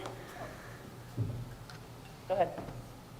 on your point, discretion, can we just say as these parking assumptions and criteria as determined by the zoning administrator? Because I think the zoning administrator already has that authority. Yeah. And so, and there's an appeal Yep. for that. As you know? long as that's perfect. So let me just Lisa, read this the to you, appeal- and then you can debate. Great. Lisa, I don't want the appeal going to the Board of Adjustment because it would fall outside their parameter and understanding. It should be appeal, it should be bumped back to the planning commission Appeal for to the planning verification. commission, right? Yeah. I like that approach. Okay, well, that's gonna, you can add that. But any changes in use or hours of operation for any use in the project that causes the parking demand for the project to exceed 20% of the 126 parking modification assumptions and criteria, comma, as determined by the zoning administrator, comma, this parking modification shall expire and the applicant shall be required to obtain a new parking modification with supporting documentation. And then you can add a sentence, any appeal of the zoning administrator determination on the assumption, the 20% calculation shall be appealed to the planning commission. I think I could say it better than that. Or shall come you know, back, like- it's not really. Or remand it appeal. to No, the that's commission. good. Shall go back to the, shall be reviewed, you know, shall go. I hereby make a motion to follow that language. I Well, second. hang on a But is it second. the only condition? Hang on a second. We got to clarify that because I don't think that it's not a good motion, sorry. Okay. Okay. Let's do this. Let's make a motion. I hereby make a motion to approve the parking modification for the Pasture Business Park development at approximately 1230 North, 1300 West, parcel 06-003-0056, subject to conditions 1 and 2 in the staff report and condition 3 as, 2 says 117. yes. So we're still going to only have, say they got to have 117 striped, but we're going to go condition number 3 as stated by Lisa just a minute ago, which hopefully you can go and pull that out of the recording. I mean, if you want to say it again, that would be good. Okay, go ahead, got it Lisa. written. I'm still trying to handle the zoning administrator language, but any changes in use or hours of operation for any use in the project that causes the parking demand for the project to exceed 20% of the 126 parking modification assumptions and criteria, comma, as determined by the zoning administrator, comma, this parking modification shall expire and the applicant shall be required to obtain a new parking modification with supporting documentation. Any appeal or challenge to the zoning administrator's determination regarding the 20% calculation shall be referred to the planning commission. It's really good. Fantastic. Yes, just like that. With reasons for action A, as outlined in the staff report. I'll second. Got a second from Christina. All right. I just want to bring back up Spencer's idea of just 10% versus 20%, just in case anyone is, if Did that's. the commission feel like that's? We're just throwing darts at a board at this point. Yeah. I'm okay with 20%. Let's go, I like 20%. Let's give them some. Yeah, I don't disagree with that. I just thought that if we're already over the 117, let's think through that math. And I don't really care either way. We wanted the Yeah. commission to consider that. By way of information, 9 is 7% of 126. I know, So, I'm rounding up for everybody. Since we're talking math, you wanted to back check me. yeah, math. Okay. I kind of like it just, if you want the answer to that. So 126, 20% is approximately 25 stalls. And so I think it makes sense because it's going to be 91 is 117 minus the 25 is going to be 91 parking stalls. And so what we're saying is, at that calculation, the parking is impacted. Once you're dealing, once you've impacted the parking demand by that 25 stalls, Yeah. we need to analyze it because then you're going to be, Yeah. Yeah, no problems. or 117 plus 25, but Plus 25 is going to Yeah. be a bigger issue, yeah. 117 plus 25 is, now you're really needing 142. Yeah. Yeah, that's what That's a lot. Well, So, one comment on the motion. yes, go ahead. I'm probably going to vote in favor of it. Today's meeting is a good example of how, when we wear an administrative hat but act in a legislative manner and co-chair the development, we get into a lot of trouble. I don't like our ordinance. Period. I'd be happy to repeal the parking lot. Hey, I have suggested that. good news, coming up in a couple of items, we're going to start talking about parking. Coming up, So, break open the Christmas trees. all right. Any further discussion on our motion?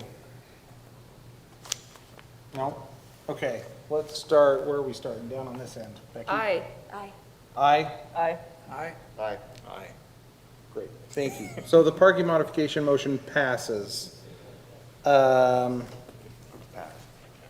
I hereby make a motion to approve the final site plan for the pasture Phase 3 development at approximately 1230 North, 1300 West, parcel 06-003-0056, subject to conditions 1 and 2 in the staff report with reasons for action A through D. Second. Okay. A motion and a second. Any discussion on the motion? Yes. Go ahead. I know, it's only 10 o'clock. I found the report from Todd especially persuasive. That was very, very helpful. That's exactly what I had wanted in the first place. Yes. And for that reason, I did not include 3. So, any further thoughts, comments? Okay, we will start down at that end then. Aye. Aye. Aye. Aye. Aye. Aye. Aye. All right, that motion passes as well. Thank you. All right. Can we propose a 5-minute? I gotta go to the bathroom. Okay, we are going to, yes, why don't we take a real quick 5-minute pause? Thank you to everyone who's still here. Sorry for this long meeting, but 5 minutes, we'll adjourn for 5 minutes.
Lisa, thanks for this. I'm going to start eating it. Okay, the next item on our agenda is an administrative decision. For everybody's information, we are going to handle the two Young Power Sports ones separately because one has a public hearing and the other one does not. So we're going to separate the two, and they are two different discussions, really. So this is for a final site plan of the Young Power Sports, and turn the time over to Corey. Thank you, Chair Daley. Just by way of late hour and information to you, my staff report should establish most of the debate that staff had noted. We are recommending approval of the final site plan. Just a highlight note, I don't have the updated records of the county, so I did include the rezone conditions of combining the properties. They may have already done it, but the records that I get access to are 4 to 6 months old. So I call that out. They obtained a variance to the flood plain part, but that doesn't mean that they stopped there. It's the variance while they pursue the map amendment for the FEMA, and the city engineer is confident that the map amendment will take place. So the variance is just an interim till that takes place. And the city council granted that. They came back with the parking modification. It was calculated as into the report. I don't know what it is off the top of my head now. 2.5 or whatever was it? I don't remember what it was. But their calculation on their site plan shows that they're actually over, I think, 31 is the number I recall in the staff report. What I do bring up is the internal parking lot landscaping. They depict some, but the calculation is not provided that I could see. They do have the extra 31 stalls, and so in our recommendation of approval, I tried to cover that on being reviewed as part of any construction permit, that they can adjust the 31 extra stalls to add in the internal parking lot landscaping. If you're okay with that, that's up to you to decide. And then I just bring up a couple of small items about screening the utility equipment. It's a little hard sometimes to see from the plans from my perspective how the roof with the parapet and the mechanical equipment would take place from a public street. How do you screen that in a ground-mounted utility? So I call that out. And then we have the parking lot lighting. It's repeated back into the conditional use permit. I understand, but it is also an ordinance requirement that all lighting have the cutoff shield and a limitation on the illumination of the parking lot and so forth. So I call that out in the staff approval. And then I do the standard, if we can't come to an agreement, and that's assuming the commission allows us to go forward, if we can't come to agreement, it comes back to the commission, just because you're allowing the zoning administrator to absorb some of your role. So I think it's important it comes back to you if there is. So we're recommending approval, and I'll let the applicant address any changes or comments to staff's report. Okay, before we get to that point, does anybody have any questions for Corey? Corey, maybe the applicant will address this. On the renderings submitted, or at least the elevations, it looks like it's now one long building. Am I not looking at the right site plan? Because I see it as two separate buildings still on a site plan. What am I You should missing? see I think it's the awning covering that's missing from the site plan. If I recall right, in between the existing building and the new building to the south, or phase 2. The original, the site plan was looking at awning extension. This is a separate building? Is that what you're saying? So what he's saying is that, like, this shows two separate buildings, right? There's a little one up here to the north. That's the existing Tri-City, but you'll have a covering over connecting the two buildings together. Right, but just on the. But then on the elevation, on the it's elevation. all bricked out. Where'd that one go? Well, I know you're, We're not doing anything to that building right now. The existing building is not occupied right now. So that's why there's no elevations of that existing building. But if Oh, the elevation doesn't show that existing building. Correct. Yeah, it would be off to the side here. That doesn't look like, dimensionally, that doesn't look like the same, so anyway. okay, so there's the awning section right there. Correct. And then you'd have the building to the left, the existing building to the left. Yeah. Two different scales, Yeah, dimensionally, they didn't. Come out. Spencer has a carefully calibrated ichrometer. Matt does. I'm secondary. I know, I was gonna say, Matt actually might, But, so. so the building is going to stay, so the elevation that's shown is for the New. new building, correct? Okay. Okay. Although, just to clarify, the new building is built around and adjoining an existing building. There's an existing building, this metal building is behind, correct, and we're tying into that. So that light-colored portion in the So elevation. time out, why don't we invite the applicant to come up to the microphone? Thanks, Chair And Daly. let's make this, Official. introduce yourself and let's continue. Steve Peterson, 1A. and it's one of the, I Whereas the think, site commission plan and is like staff for all the help 130 or something. as we've gone through this process. So back to Matt's question, you guys. So your question was, there's two existing buildings, Yeah. Correct. and you're going to build around the existing one? So the north building is an existing masonry building, and we're not touching that for this project. So and then the existing south building is actually a metal building, existing metal building, and we are building an addition to the whole front that will extend past that and tie into into one new facility. You're wrapping it.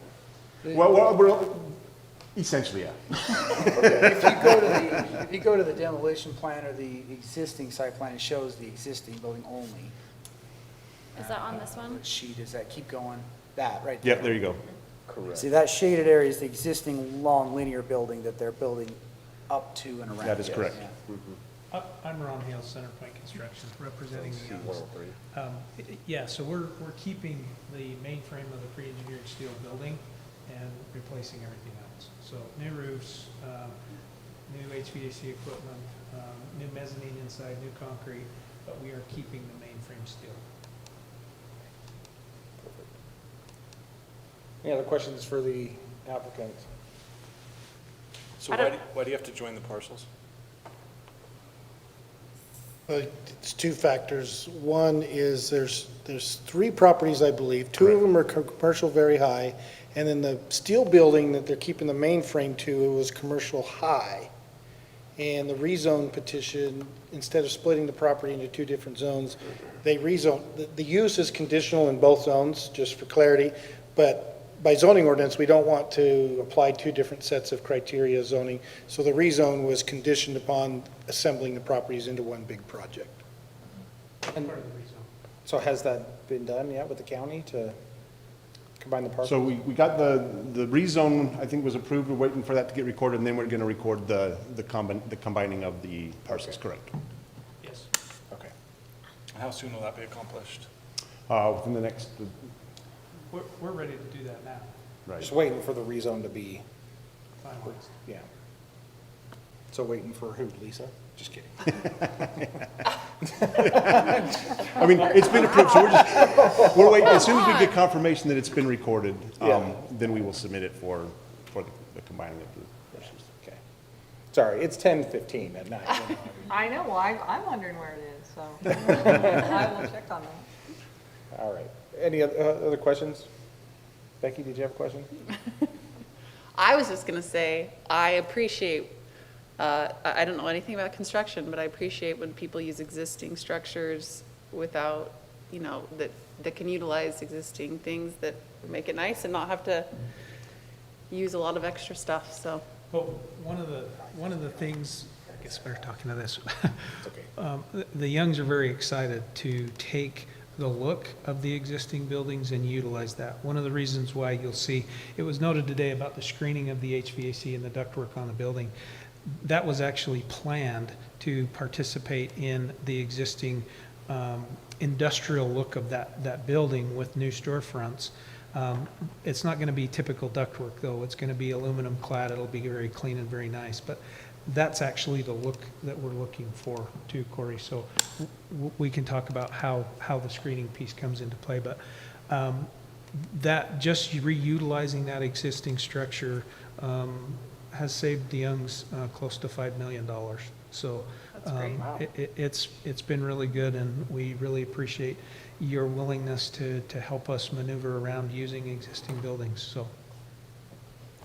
So, one question that I had, going back to Corey's comments about interior parking lot landscaping. Yes. Any concerns about hitting that 7% that's in there? No, we would, like I said, we've got some excess capacity and, you know, we'll certainly work with city staff to make sure that we get whatever's in there. The Youngs are very excited about getting all of those pieces in place, and we'll certainly make sure we meet those criteria. Okay, any other questions? Thank you. I just want to say that the Youngs asked me if I would thank you for assistance on this project. They're super excited to be here. This is a major investment in their company, so. Great, thank you. I can say my husband's very excited for it. I don't know if I make any money working for them because I buy too many things, so. Is Young Power Sports part of Young Automotive Group? Yes. Yep. Great. And just for the commission's, you know, the planning commission's information, this will be one of the largest facilities and campuses like this in the nation, and all those manufacturers are very excited to be part of this here in Centerville. So, We do know the ones that are coming, and there's nothing like it in the country. In fact, this separated building itself, there's additional plans coming for that piece, and there is a mainline tenant coming for that we're super excited about. Youngs are very excited about it, so. Quick question, so you say a tenant, or is Young Power Sports subleasing or leasing space to individual? No, they call them a tenant, but it's a representative, it's Honda.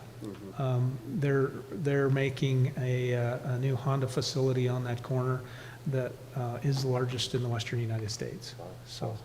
and we'll be the prototype for some of their new programs, especially their electric vehicle type programs, where this will be the first of its type in the country. So they're excited. So, and like I said, the manufacturers that will be part of this campus are very excited for everything that will be part of this program. So.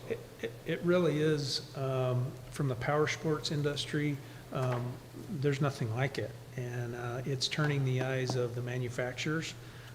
Manufacturers are knocking down the doors to participate. So it's really a great project. Thank you. Thank you. All right. Continuing on, do we have any other questions for staff or any further discussions related to the final site plan? So,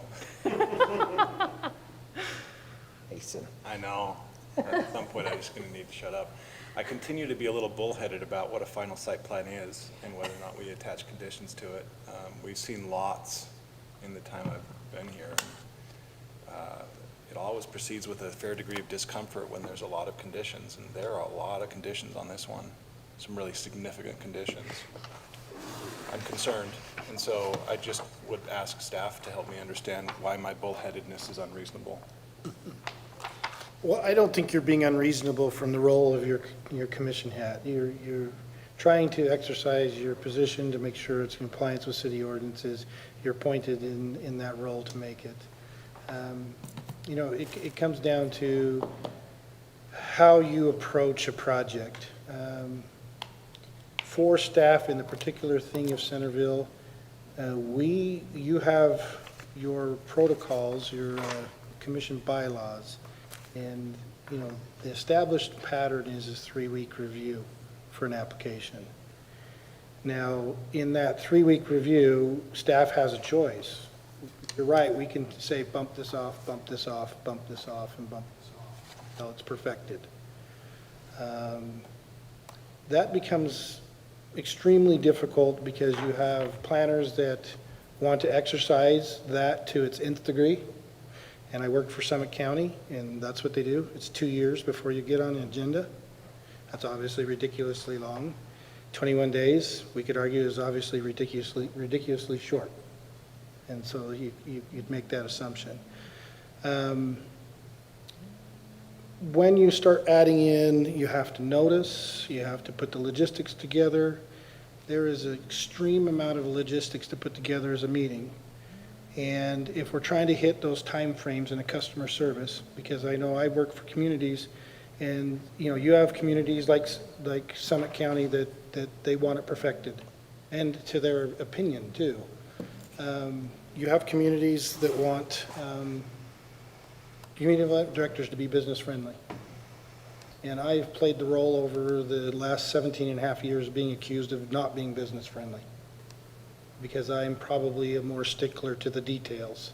And so you have a greater conditions listed by staff trying to help you be successful. I see reports from planners that just say, yeah, we think it's good enough, it's up to you to decide to approve, deny, leave you to the findings, leave you to the conditions.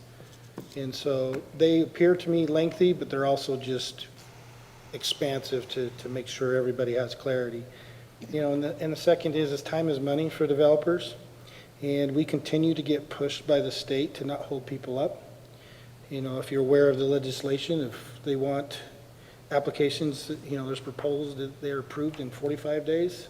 So maybe we can change from the 21 to the 45. But it still comes down to all of those logistics, all of the staff that's involved, all of the developers and engineer involved. And I don't see a substantially problematic here.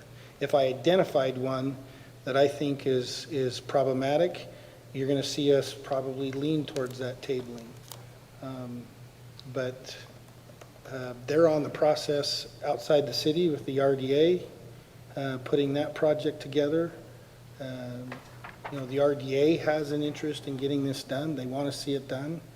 And I respond to that political pressure of, how many times do I perfect something before getting it done? So I work on that 21-day time frame. We delay it sometimes with the applicant saying, you really want to go here at this point of view. But I work with a developer. He was out of town the other day, didn't have a chance to get back onto the internal landscaping, and I'm in the middle of the report with a noticed meeting. And it's to come in and just say, no, it's not ready yet, let's kill it. Or just say, I think I'm capable of handling internal parking lot landscaping since there's extra 31. If there wasn't, then I wouldn't be. So it's a customer service and respecting your role, and the conditions seem sometimes overbearing, but I just don't see this one as ill perfected. And I would just kind of add to that one a little bit, though, sure, there's 9 conditions on this one. Right, for clarity, it's not about the amount. Yeah, but 1, 2, 3, 4, 5, 6 of them are really, in a lot of ways, just, in my mind, we're just kind of restating some fact that's already laid out somewhere else, really. One of them we're going to take care of tonight with the CUP, and then 2 of them are things that, maybe need to be tweaked a little bit with the plans, and we've talked about those tonight. And, in this case, the applicant's like, yeah, we can take care of that. We're not hearing any type of, oh, this is the worst thing, or it's going to take us a year to do that, or whatever else. So in my mind, there are things that can be handled, and let's let Corey make that final call and try and move things along. Corey, can you elaborate on condition 8 then? Yeah, pull that down, condition 8. Because what are you trying to capture in condition 8? 9, you're trying to say, well, if it doesn't quite work out, we'll take it back to the commission, but 8. 8 is just, okay, we have something here tonight that is imperfect. You can decide majorly, minorly imperfect. We have something imperfect. At the building permit level, at the construction level for the site plans, they're going to be resubmitting their site plan. And so we have a site plan submittal that's attached with this packet, but there's going to be some fixes to that site plan. And so one of those is internal parking lot landscaping. One of them is now the detail to call out for the lighting that'll come in on the building plans. And so I'm just using 8 to say, we want to see those and check those before we issue any construction permits. Okay. We want to see those modifications. And we are okay with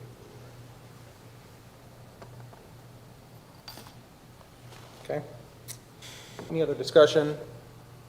But one thing, 8 is asking you to allow some of your role to leak down to the zoning And administrator. that's why I wanted to get your clarification on it, because I think that's what, to Mason's point, and to Kevin's point, I agree with Kevin. Everything, to me, is straightforward, 1 through 7. 8 is with the question of some ambiguity.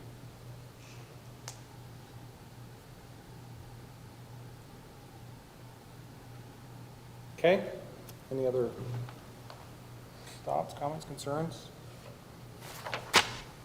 Okay, I hereby make a motion for the planning commission to approve the final site plan for the redevelopment of property located at 695 West, 400 South, subject to conditions 1 through 9 in the staff report with suggested reasons for action A through D. I'll second. Thank you, Christina. Okay. Should we start down there? Nay. Aye. Aye. Aye. Aye? Aye. Can I abstain? What is that? What do I do? Can I, if I choose not to vote? Can I do that? Yeah, I'm not going to give my lecture. Well, we did allow, that was my mistake.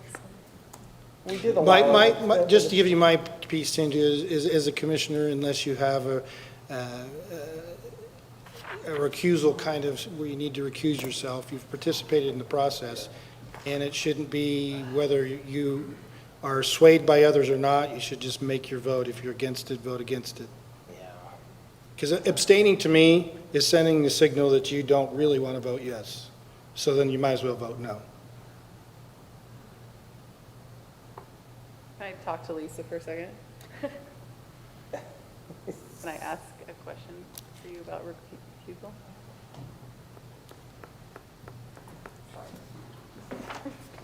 Okay, pause, I guess.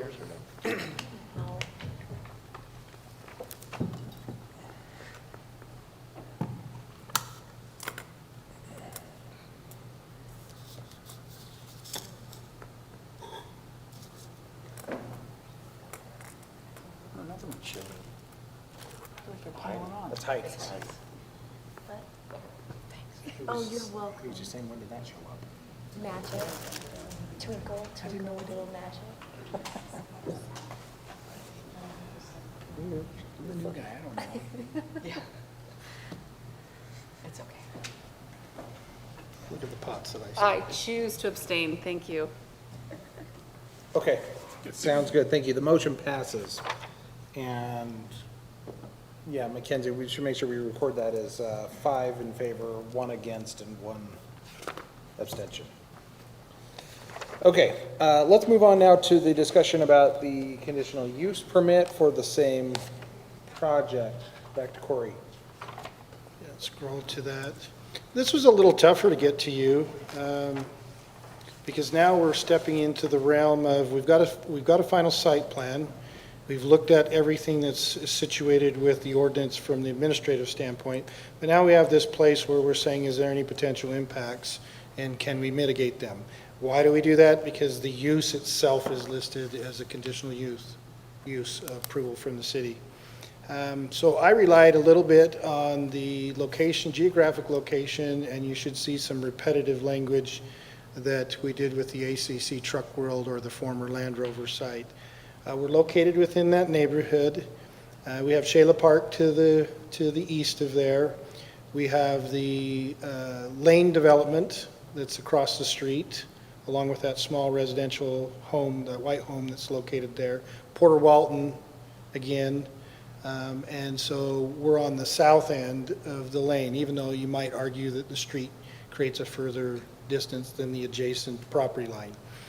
And so we have a fairly large complex. It significantly does change the area. Most would argue in a positive way, most likely. But it's still the issue of how close does the residential area sit along this strip of the frontage road. And so noise, light, some of those things come into play, and also the hours of operation. And so I took the arguments that we talked about with the Truck World and said, do they have some similarities in location and spatial relationship to the residential? My determinations, yeah, they're they're potentially creating that impact. Now, recognizing that the Shayla Park has the storage sheds in between, so we have some buffering there rather than worrying about the 30-foot buffer or wall. We do have some buffering there, but it's still, lighting could be somebody, seeing that glare and being irritated by it. And so I did get a call from a resident in Shayla Park when the notice went out, and recognizing their concern about when Tri-City was located there, they heard a lot of revving of motors and engines and so forth.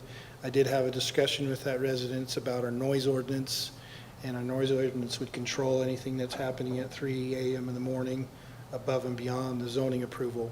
But it still comes down to, there's a legitimate issue that, what are the hours of operation? And we do have the repairs and other things that'll take place, the test rides that will likely, take place. And so I kind of mimicked a lot of what we did with the ACC Truck World. I've included in here, and this is something that I'm not sure our ordinance, I'm not sure I understand what our ordinance is doing, but if you look at the use, so now we're approving the use, they're specifically going to be new power sports type equipment sales. When you look at our definition, that matches the new limited, because they're expecting large dealerships. So that matches up, that's what they're requesting, but I've added into my conditions used limited. Now, if you actually go to the definition of the used limited, it's kind of anticipating that secondary market of vehicles. That's really what it's leaning towards, is that there's a secondary market of vehicles. There's a trade. Yeah, there's a trade-in and something like that. Young Power Sports didn't provide in there, and I'm not trying to pick on them, but I didn't get the provision of how is that trade-in, is happening. If it's a fairly new product, I'm assuming that it might be something valuable for them to keep and put back out onto the lot for sale. If it's something that's great for the secondary market, I assume they'll dispose of it there. I didn't get that clarification, so I've added the used in there, even though it's kind of a secondary market, small dealership. I can't imagine a facility this large not retaining some used vehicles, so I'll let them answer that, but I put them both in. So it was the shotgun approach assumption that we might have both occurring. I also tied it to the site plan approval, because we're expecting your layout and everything to be up with that site plan approval. That's where this use is taking place. So I connected to it, business hours. I hopefully got them all right from the minutes, 8 a.m. to 9 p.m. So I think that's something you can talk about. Outdoor lighting, again, we might have some of those poles and shielding and make sure that light glare is off. And then the major issue from my perspective in the conditional use is that there's a joint use access on the north side off of Porter Lane for the project. It's listed on the site plan as an easement access, but I don't know the legality of that easement access. And so I'm bringing up that we either need to have something that is recorded and shows that easement access, because if they don't, that's a burden to the north or to the east property owner. And so I want something in to say, yes, they have a legal established, or they work out with the owner that they have recorded a joint access and use. If not, there's room on the site to still use the site. I just bring up that main entrance off of the frontage road with the corner of the buildings, I don't know how much that affects any deliveries, because they've got that dock that sits on the east side of the building.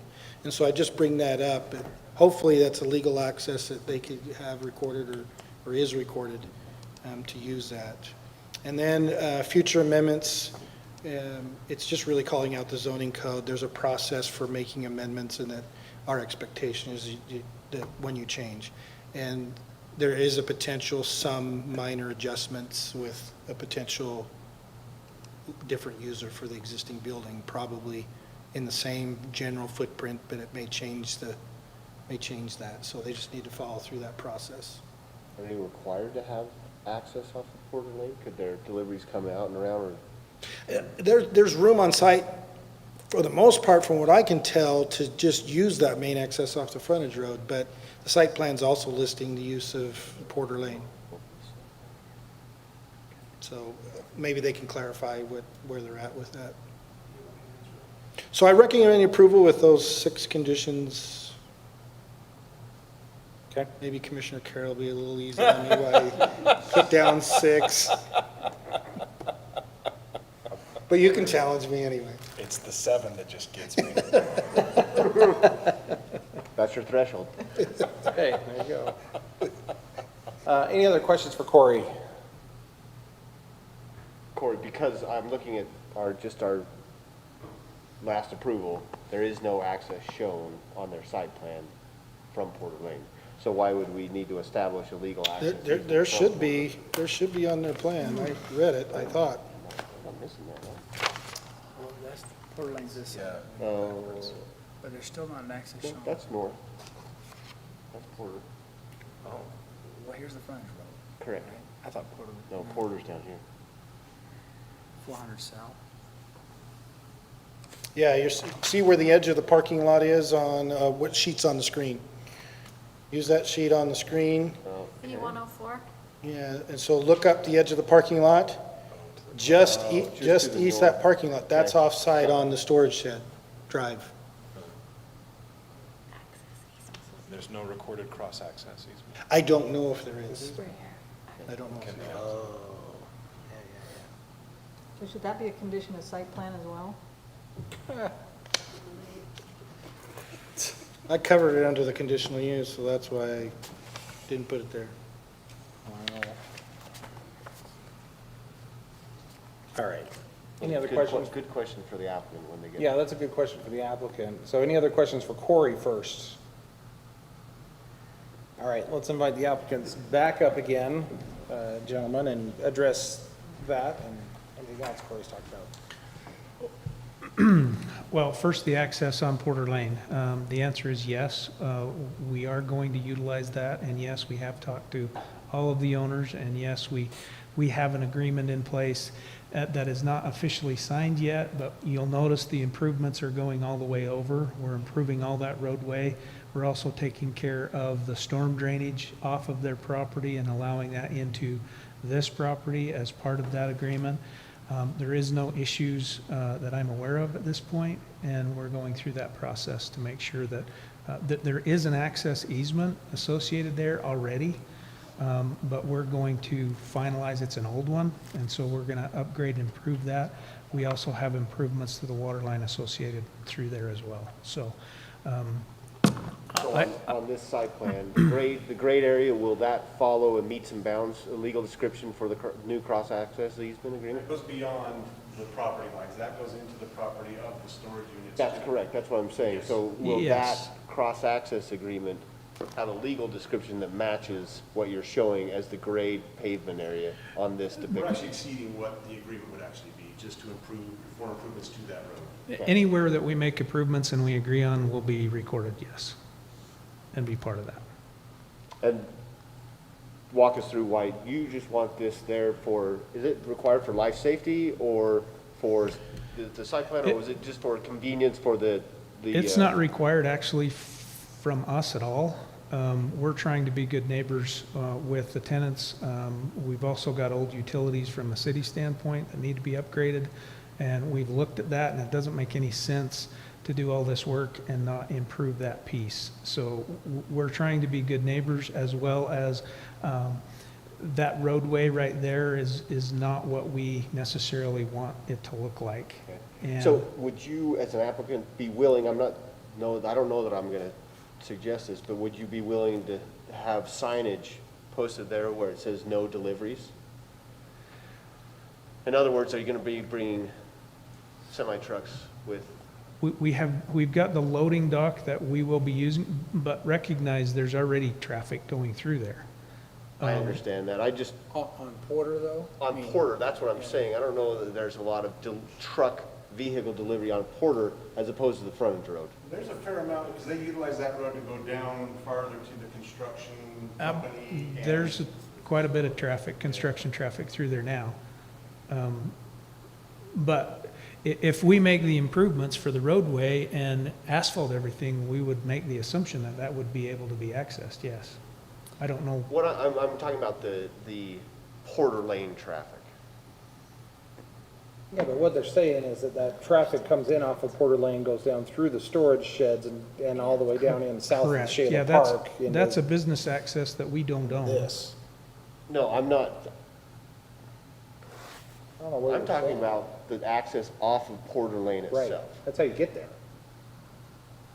Correct. I'm just saying, are you going to, Young Automotive, be doing deliveries off of the access off of Porter Lane? So they would utilize that to get access to the site on the back side, The correct answer is yes, absolutely. Okay. Can you give us a sense of what volume of traffic we're talking? Not very much. So we would have deliveries, for example, a semi-truck, they have maybe 6 semi-trucks a week.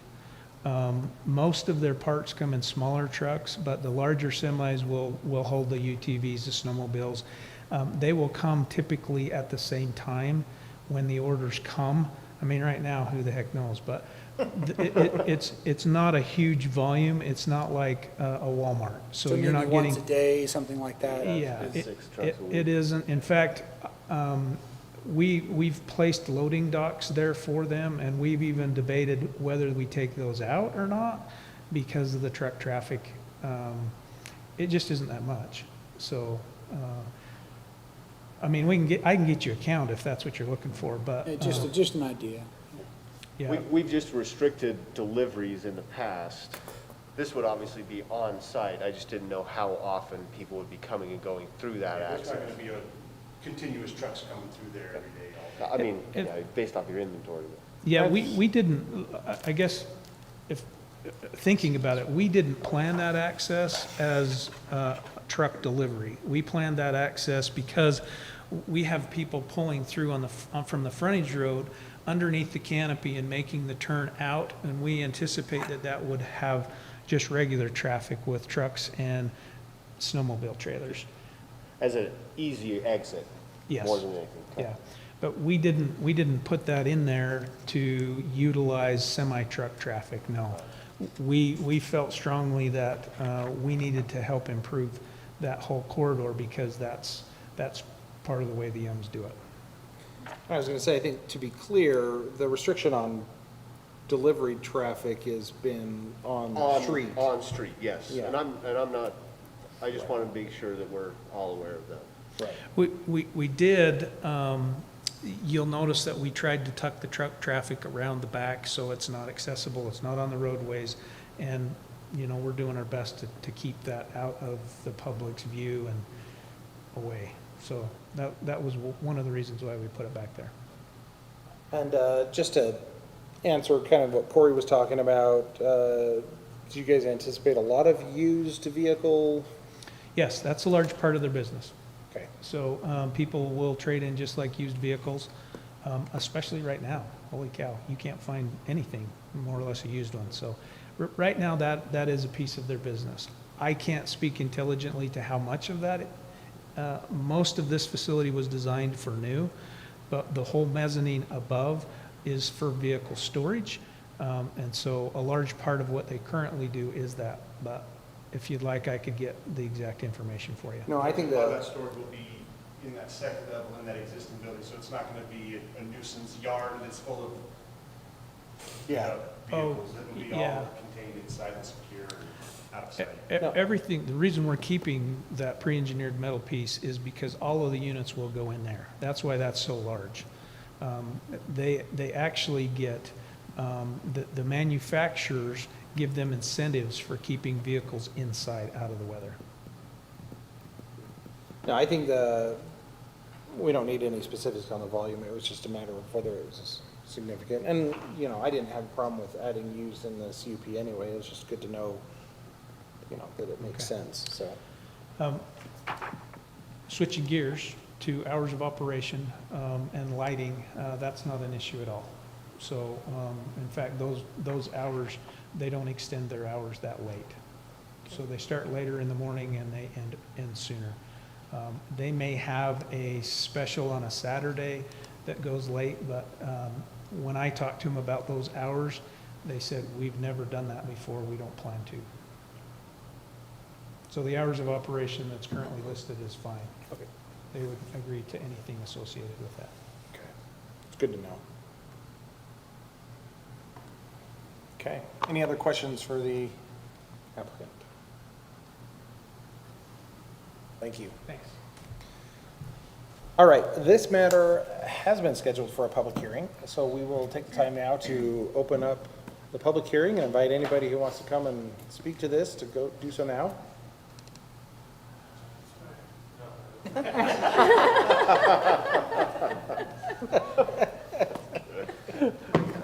Nice. Okay, seeing nobody wishing to speak, we'll go ahead and close the public hearing. All right, any further thoughts, comments, questions, concerns? Why are you looking at Mason? Oh. There's a reason.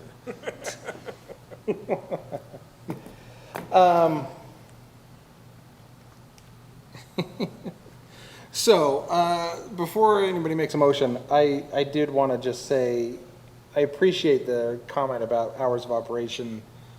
I feel like, as a matter of, I don't know, principle, especially based on our conversation from, was it 2 weeks ago? A month ago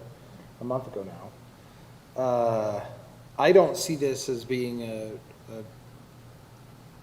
an impact that needs to be mitigated with nearby properties, especially where the closest properties are very industrial. Sure, there's the Shayla Park that's kind of through the way over there, but in my opinion, I don't feel like it's something that needs to be mitigated as a conditional, part of the conditional use permit. To Heidi's point from a month ago, you probably only hear the freeway right there at the neighboring properties. And so I would either recommend, or I may make a motion later, to remove the restriction on business hours of operation from the CUP. More on, like I said, principle than on impacting the applicant.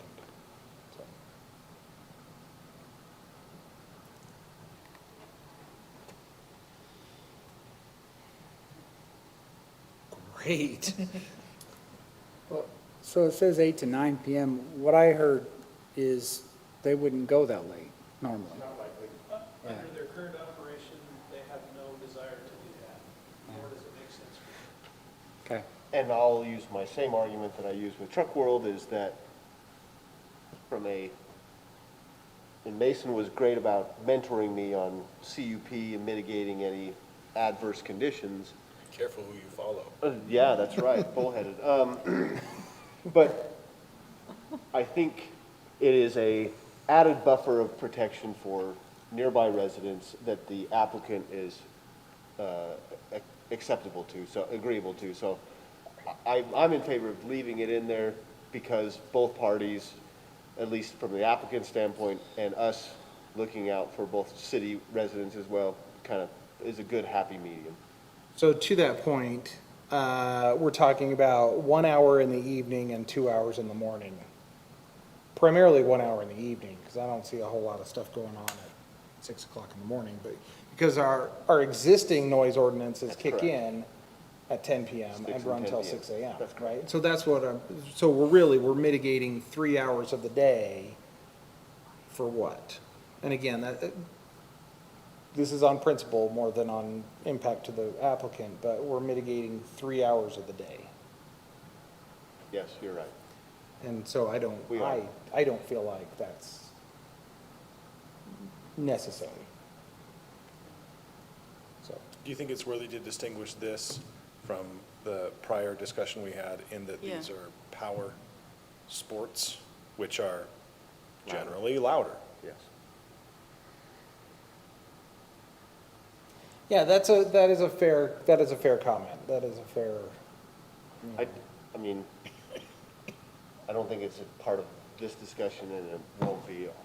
I hope that test drives aren't ripping up and down Porter Lane back and forth, and you're gonna get called from Delane, Porter Walton Townhome, Shayla Park, et cetera, but that's beside the point. But I agree with Mason that it's a little different type of noise usage. Well, and the residents at this facility aren't right bordering it. The residents at Truck World actually touch the border of Truck World. So there's a difference there. Yeah. And that's, talking out of the other side of my mouth, that's another distinguishing point. There's a significantly different distance involved. There's a greater buffer there between it, so. All right. I'll make a motion. Okay, go ahead. I hereby make a motion for the planning commission to approve a CUP for the Young Power Sports Complex located at 695 West, 400 South, subject to the following conditions, 1 through 6, suggested reasons for actions A through F. I'll second. Great. We have a motion and a second. I'd like to make a motion to strike item 3 from the CUP. And I don't think there's a reason for action on that, is there?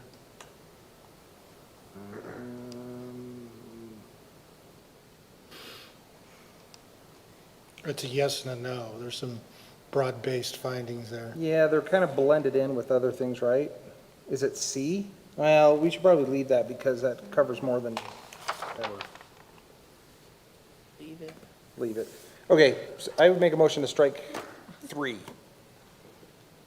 and renumber accordingly.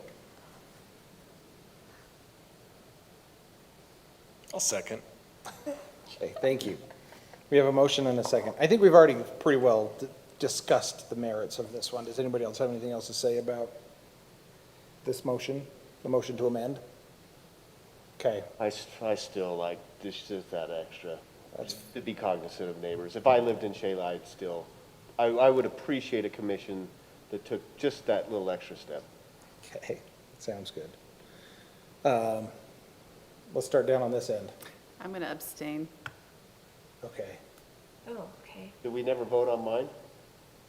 What? We're doing the amendment. No, we got to do a motion to amend Oh, motion first. to amend, thank you. Yes. So I'm voting whether I like your amendment or not? Yeah. Oh, nay. Okay. Aye. Nay. I'll go nay. Nay. All right, so that motion fails. Thank you, though, everybody. So we're back to the original motion as made by Spencer. Any other further comments? Okay. Mason? In light that this body has approved the site plan, I think that this CUP is entirely appropriate. Aye. Aye. Aye. Aye. Aye. I abstain. Okay, thank you. That motion passes. Thank you, gentlemen. Go get some breakfast. Take tomorrow off.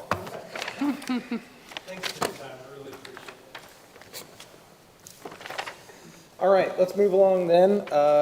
It's only 11 o'clock. We're on a roll. So we're going to talk about parking study. Got another 3 hours? I was just going to say, I You can table it to another time if move you to feel. table. No, we got, hold on. Before we do that, Not gonna do that to Public him. comment first. that's what he's here for. I had to try to cause you pain. Oh, Before we do that, that's what, That's true. I forgot you've been sitting here this whole time. been for 4 hours. You're like, I can either leave now or I can leave in. well, let's do this real quick first. Let's turn the time over to Corey, introduce the topic. Mine's really quick. Okay. This was a goal you had, so I've put ESI study available, and this is where they conclude and show you what your findings and discuss with you.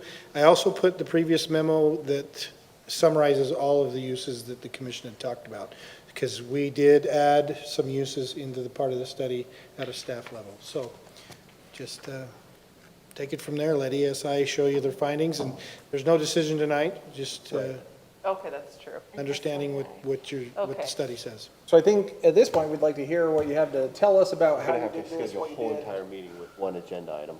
And you can take as long as you want. Just give it parking modification discussions. Don't want, I want 2 meetings. All right, Corey just asked us to kind of compare the land uses. Can you say your name? Oh, sorry. Yeah, thanks, Candy. I'm Cody Peterson. I'm PSI Engineering.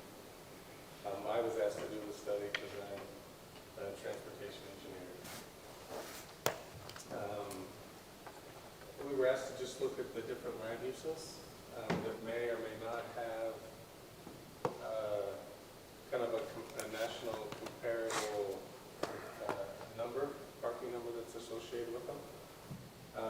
But we were asked to compare them to the kind of the national code, which is the ITE parking manual.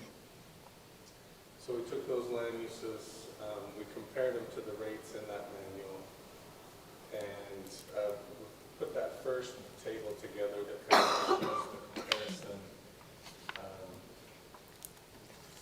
Just kind of a caveat, and I think I kind of noted it in some of my discussion. The IT manual, they've tried to do a good job, gathering data. They've got about 20 years of data, but it's still just something to compare to. It's not set in stone. And I've color-coded some things, so where the numbers are blue from the manual, those have a lot of data. Where the numbers are orange or red, that was small data.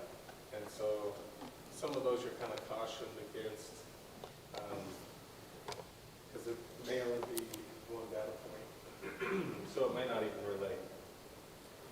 So we sat with Corey and kind of went over some different places that we would use or see around here on how parking is used around here, and use those to kind of help compare against the national numbers.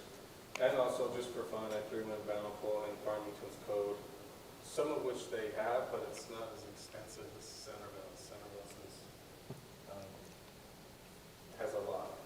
And just so you know, real quick, Bountiful and Farmington default a lot to whatever the commission decides or whatever the zoning administrator decides. It's kind of scary. That's real, that's like, how do you set a precedent? Yeah. When you do. So with that, so those are the comparables. I threw what Centerville's numbers are in there, so just looking at table 1. And then I put what I'm proposing, either to keep it no change or to adjust. Some of the adjustments were kind of in the employee or, per seat, or some of those numbers that are kind of arbitrary. Where we found data that we felt comfortable with the gross floor area, we changed the numbers to those. So Cody, walk us through, for example, number 3, you have .17. What does that .17 refer to? Because your proposal is 7 stalls per 1,000. What's the .17 represent? Yeah, so it's the seats. I should have bumped those numbers. So stalls per seat? Yeah. Okay. Yeah, so what is that? One stall. So it's per almost like 6. 6-ish? Yeah. Yeah. Yeah, that's Centerville's code. And he's changed it to 7 per 1,000 Bumping square up. feet. Okay. So he's changing it to a square footage rather than a per Instead of seat. seats. Yeah.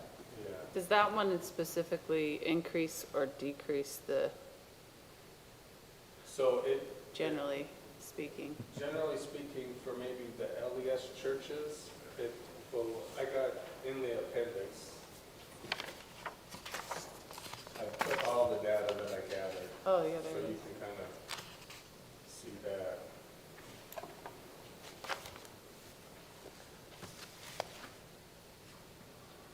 So for churches, so for example, the LDS church down on Main and close to Chase, their gross floor area is 28,900, and they got about 182 stalls. So that's about 6.3 is their rate. But I have other ones on there. So I think it's a significant increase to a couple of those smaller churches. Mm-hmm. But it's less than kind of what the national rate is. Thanks. And just to be clear, when I'm reading this, the red means the least amount of data, or the orange means the least amount of data, then the yellow, then the blue has the most. Yeah, so blue has a significant amount of data, a number that you could trust, meaning it's got a lot of info.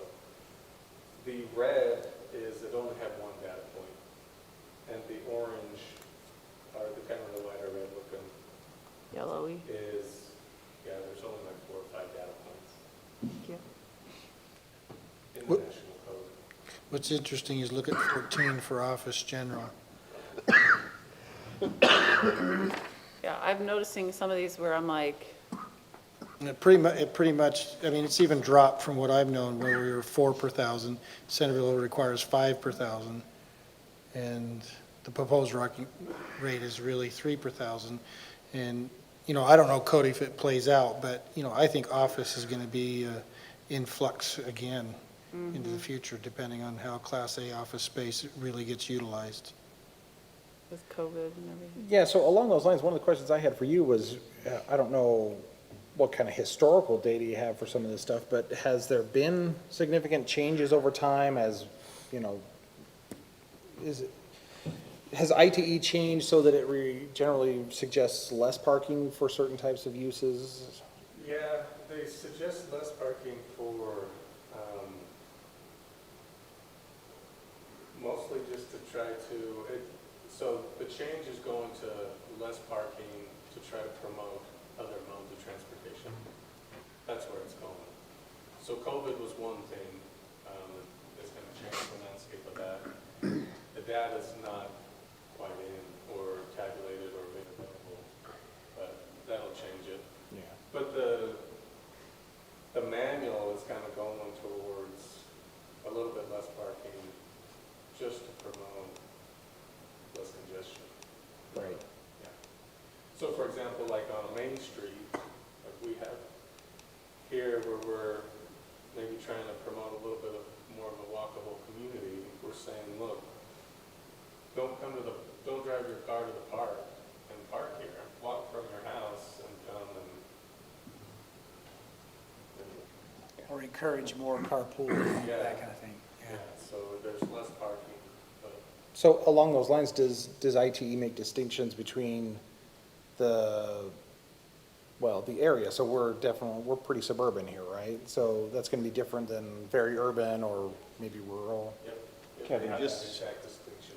Just as a point of note, Salt Lake City's new parking ordinance is, there is no parking requirements. Do you want to speak? Is that going to affect, how would that affect maybe our transit? Because obviously people may then say, well, I don't want to travel downtown because there's not going to be parking. Or if there is, it's going to be, instead of $4 or $5, it's now going to be 20, 30, 50 bucks to park downtown. I don't know that this would affect any of our tabulations here, but that's just a point of note for us as a community to be aware of. Yeah, there's a lot more push in the planning field to maximize your land value and not place it in so much parking and get more built space for your land value than parking for your land value. I get that. I think that, you know, Target parking lot, way too big. Home Depot. Yeah, way too big. I'd love to see some But development.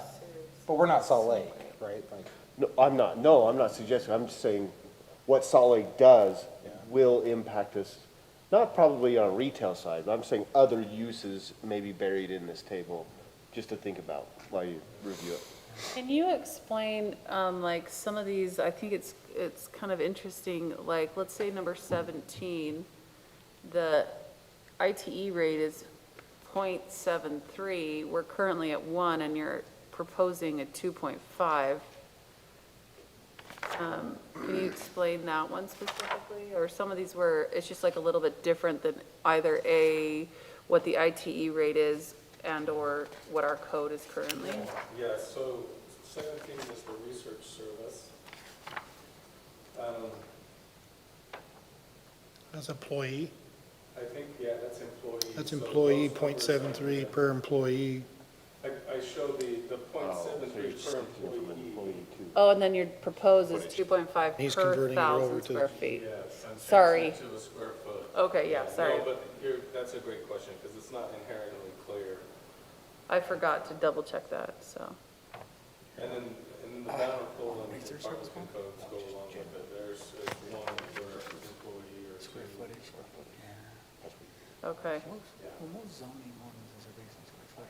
Okay. I think it's helpful that you included like examples, because then in my mind I can see kind of what you're talking about. Yeah, So I tried thank to you. include examples around here that I was familiar with, first and foremost, because that's where we're going to be parking. And then if I couldn't find one that was easily distinguishable, I just picked some. I live in Ogden, so I just picked some. I noticed you got a lot of Uinta on here. Do you live in South Ogden? So I live right there in, right by Elmore, Uinta. Okay. Yeah. I think it's awesome. I do too. I think this is well done and well thought out, and I appreciate it. Thank you. Yeah, one of the things I think I'll be exploring a little bit, and, because Cody will be kind of a consultant now in the background, he'll kind of drop off because services have not terminated, because that sounds so terrible, ended, included. We've run out of money, is that what you're saying? Run out of money. But he's still, Kevin and his office are still willing to answer questions. Billables are done. But, you know, you look it down at the warehouse and storage, this is Yeah, what we talked about tonight, you know. Yeah. You see already it needs to be bumped up by 1 stall per 1,000, just if you're really doing a warehouse issue. Yeah. But I think I'm gonna come back thinking about how flex space gets converted into these other uses. And one of the things I want to explore is maybe the first 10, 15, 20,000 square feet is calculated at X, and then the remaining square feet, if you're above that, drops to a lower number. I agree with Commissioner Shagroot. I like that as a city, we've chosen to be specific because, and we're using national data to back up at least the direction we're headed. And then as much as Lisa wants to get rid of parking modifications, if we do need to do a parking modification in the future and it stays, there's a good basis that we can kind of work, a framework that we can refer to if nothing else. Yeah. So Corey, you're saying you want to really look through 23 and delineate even better with that one? Because I feel a little bit hesitant on that one as well. Like that's one that gives us a lot of grief. It's And a major especially one. because in that industrial zone, what's it called? Very high. Yeah, very high or what all that. You know, we get so many varied uses that it's really difficult to say like, yeah, generally just make a box and this will work for anything that fits in this box, you know? You know, I think There's multiple types of different warehouse now, too. There's actually sub-levels of different types of distribution warehouse versus. Yeah, but I think that goes back to a comment that I made a while ago about Yes. maybe we need to be a little bit more discriminating about the permitted uses in certain zones. Oh, totally.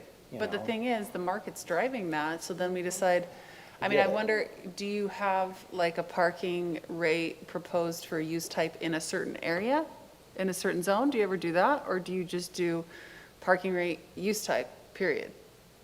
So you're saying that if it's in a commercial zone, it might require different Different. parking than if it's an industrial zone? I don't know. Yeah, most cities will do this table use issue or be very, lenient, like Salt Lake City, trying to get more square footage.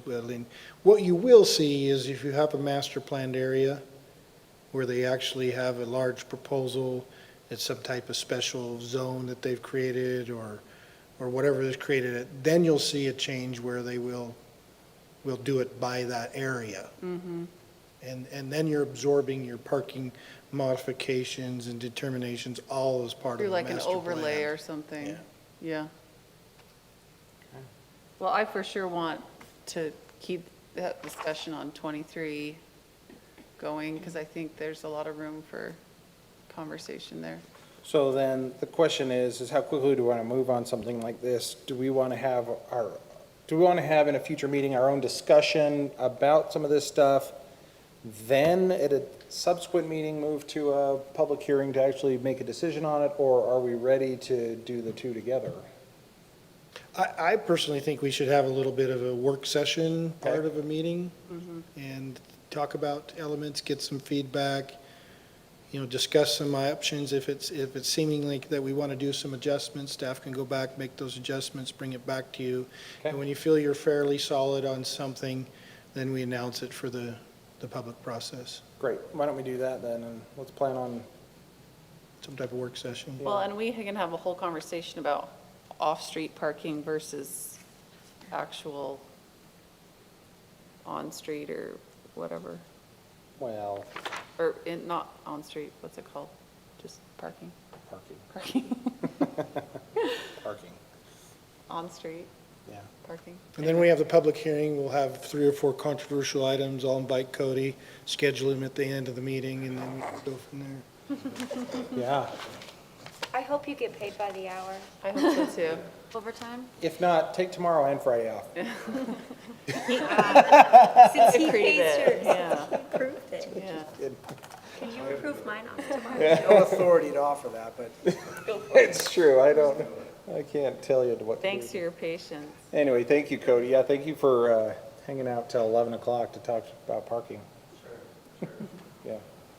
Perfect. Thank you. So, just a point, if we're going to come back during a work meeting, what we've identified in the past have been the requirements being overparked, but then also, we've had comments at various times about queuing lines, especially at fast food joints. If we're going to readdress parking, and I don't know how this would, but it feels to me that not necessarily parking, but.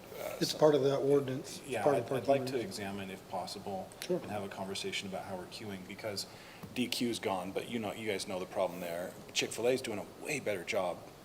But they've gotten rid of all our But, parking. yeah, I was gonna say. it That's eats my up point, parking. and that's, as we move forward to the next I phase. hate that setup. Okay, point being, Bugs me. point being, I'd like to include that in the next discussion, please. Yeah, that's, I think that's a good thing. I mean, you look at pretty much you're looking at In-N-Out, you're looking at Chick-fil-A, you're looking at much of the popular places in Centerville, and we have a queuing problem.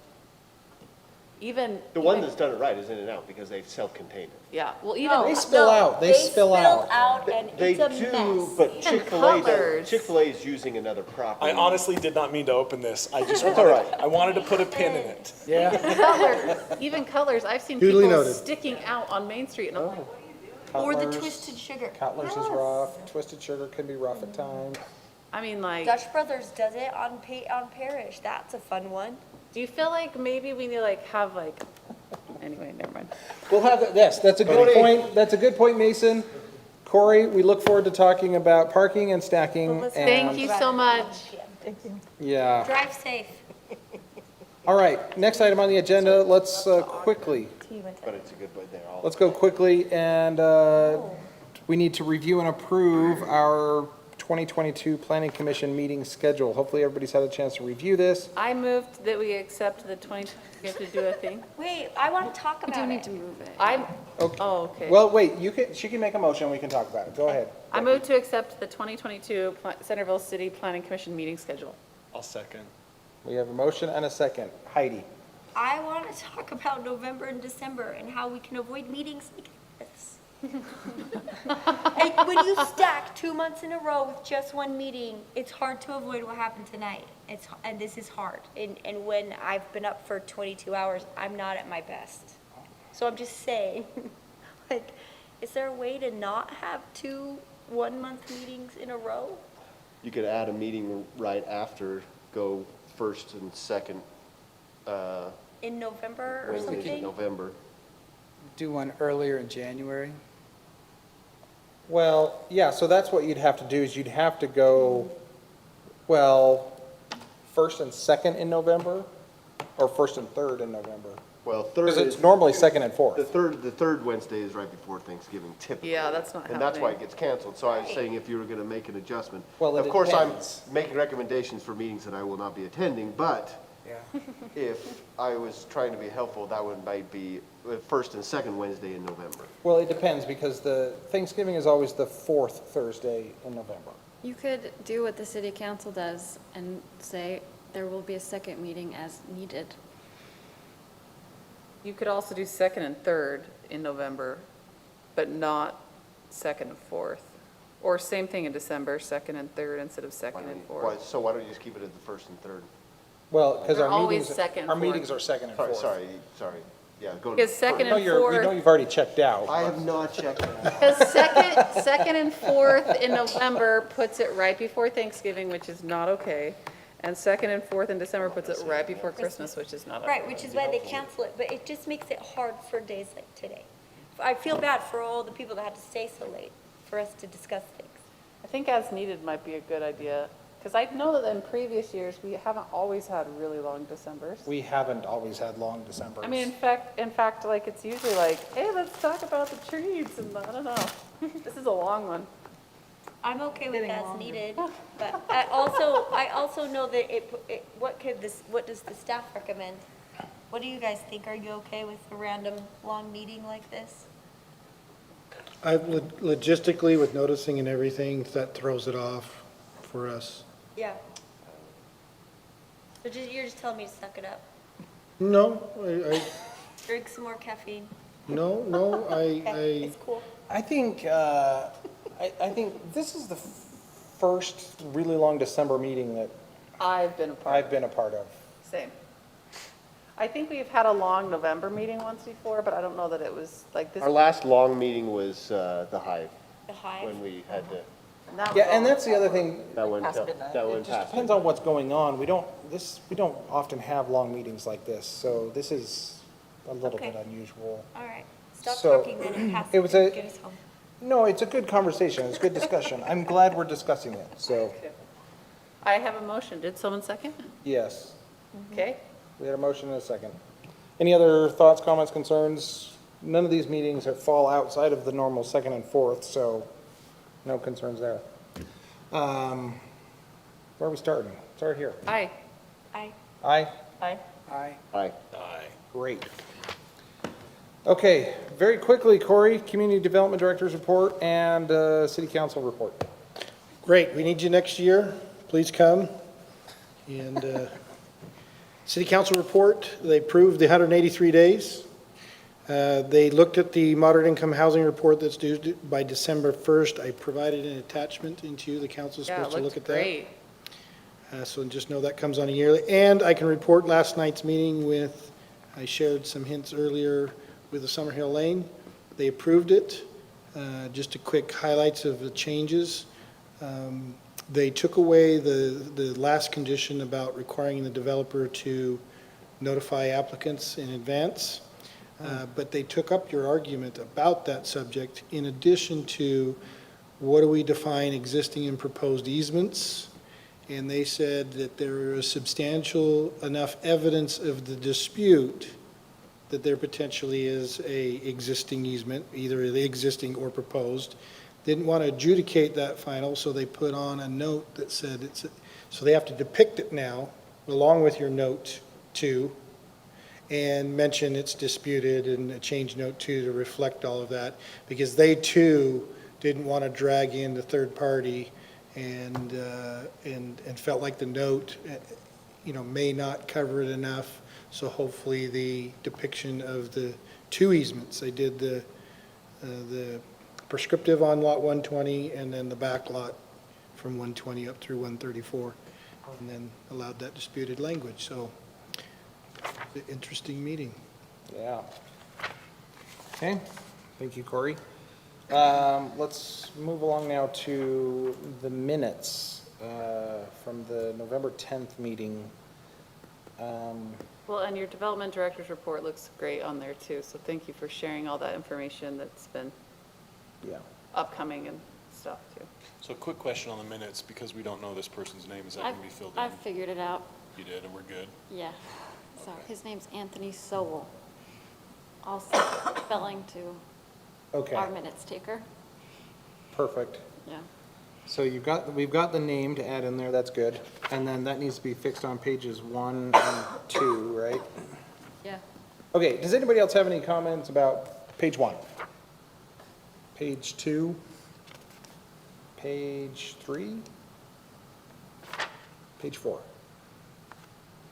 Page 5? Great. I move to accept the planning commission minutes of Wednesday, November 10th, 2019 2021 as unamended. Well, they're amended with the name Oh, right well, now. she already, I thought she was already taking care of the, dang it. 2021, period. Thank you. Second. We have a second, Spencer, thank you. All those in favor say aye. Aye. Any opposed? Great. I make a motion to adjourn.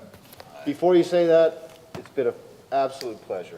Really, Thank you. I can't say how much I enjoy the professionalism mixed in with the laughter. So if city council can be half as fun, we'll do good.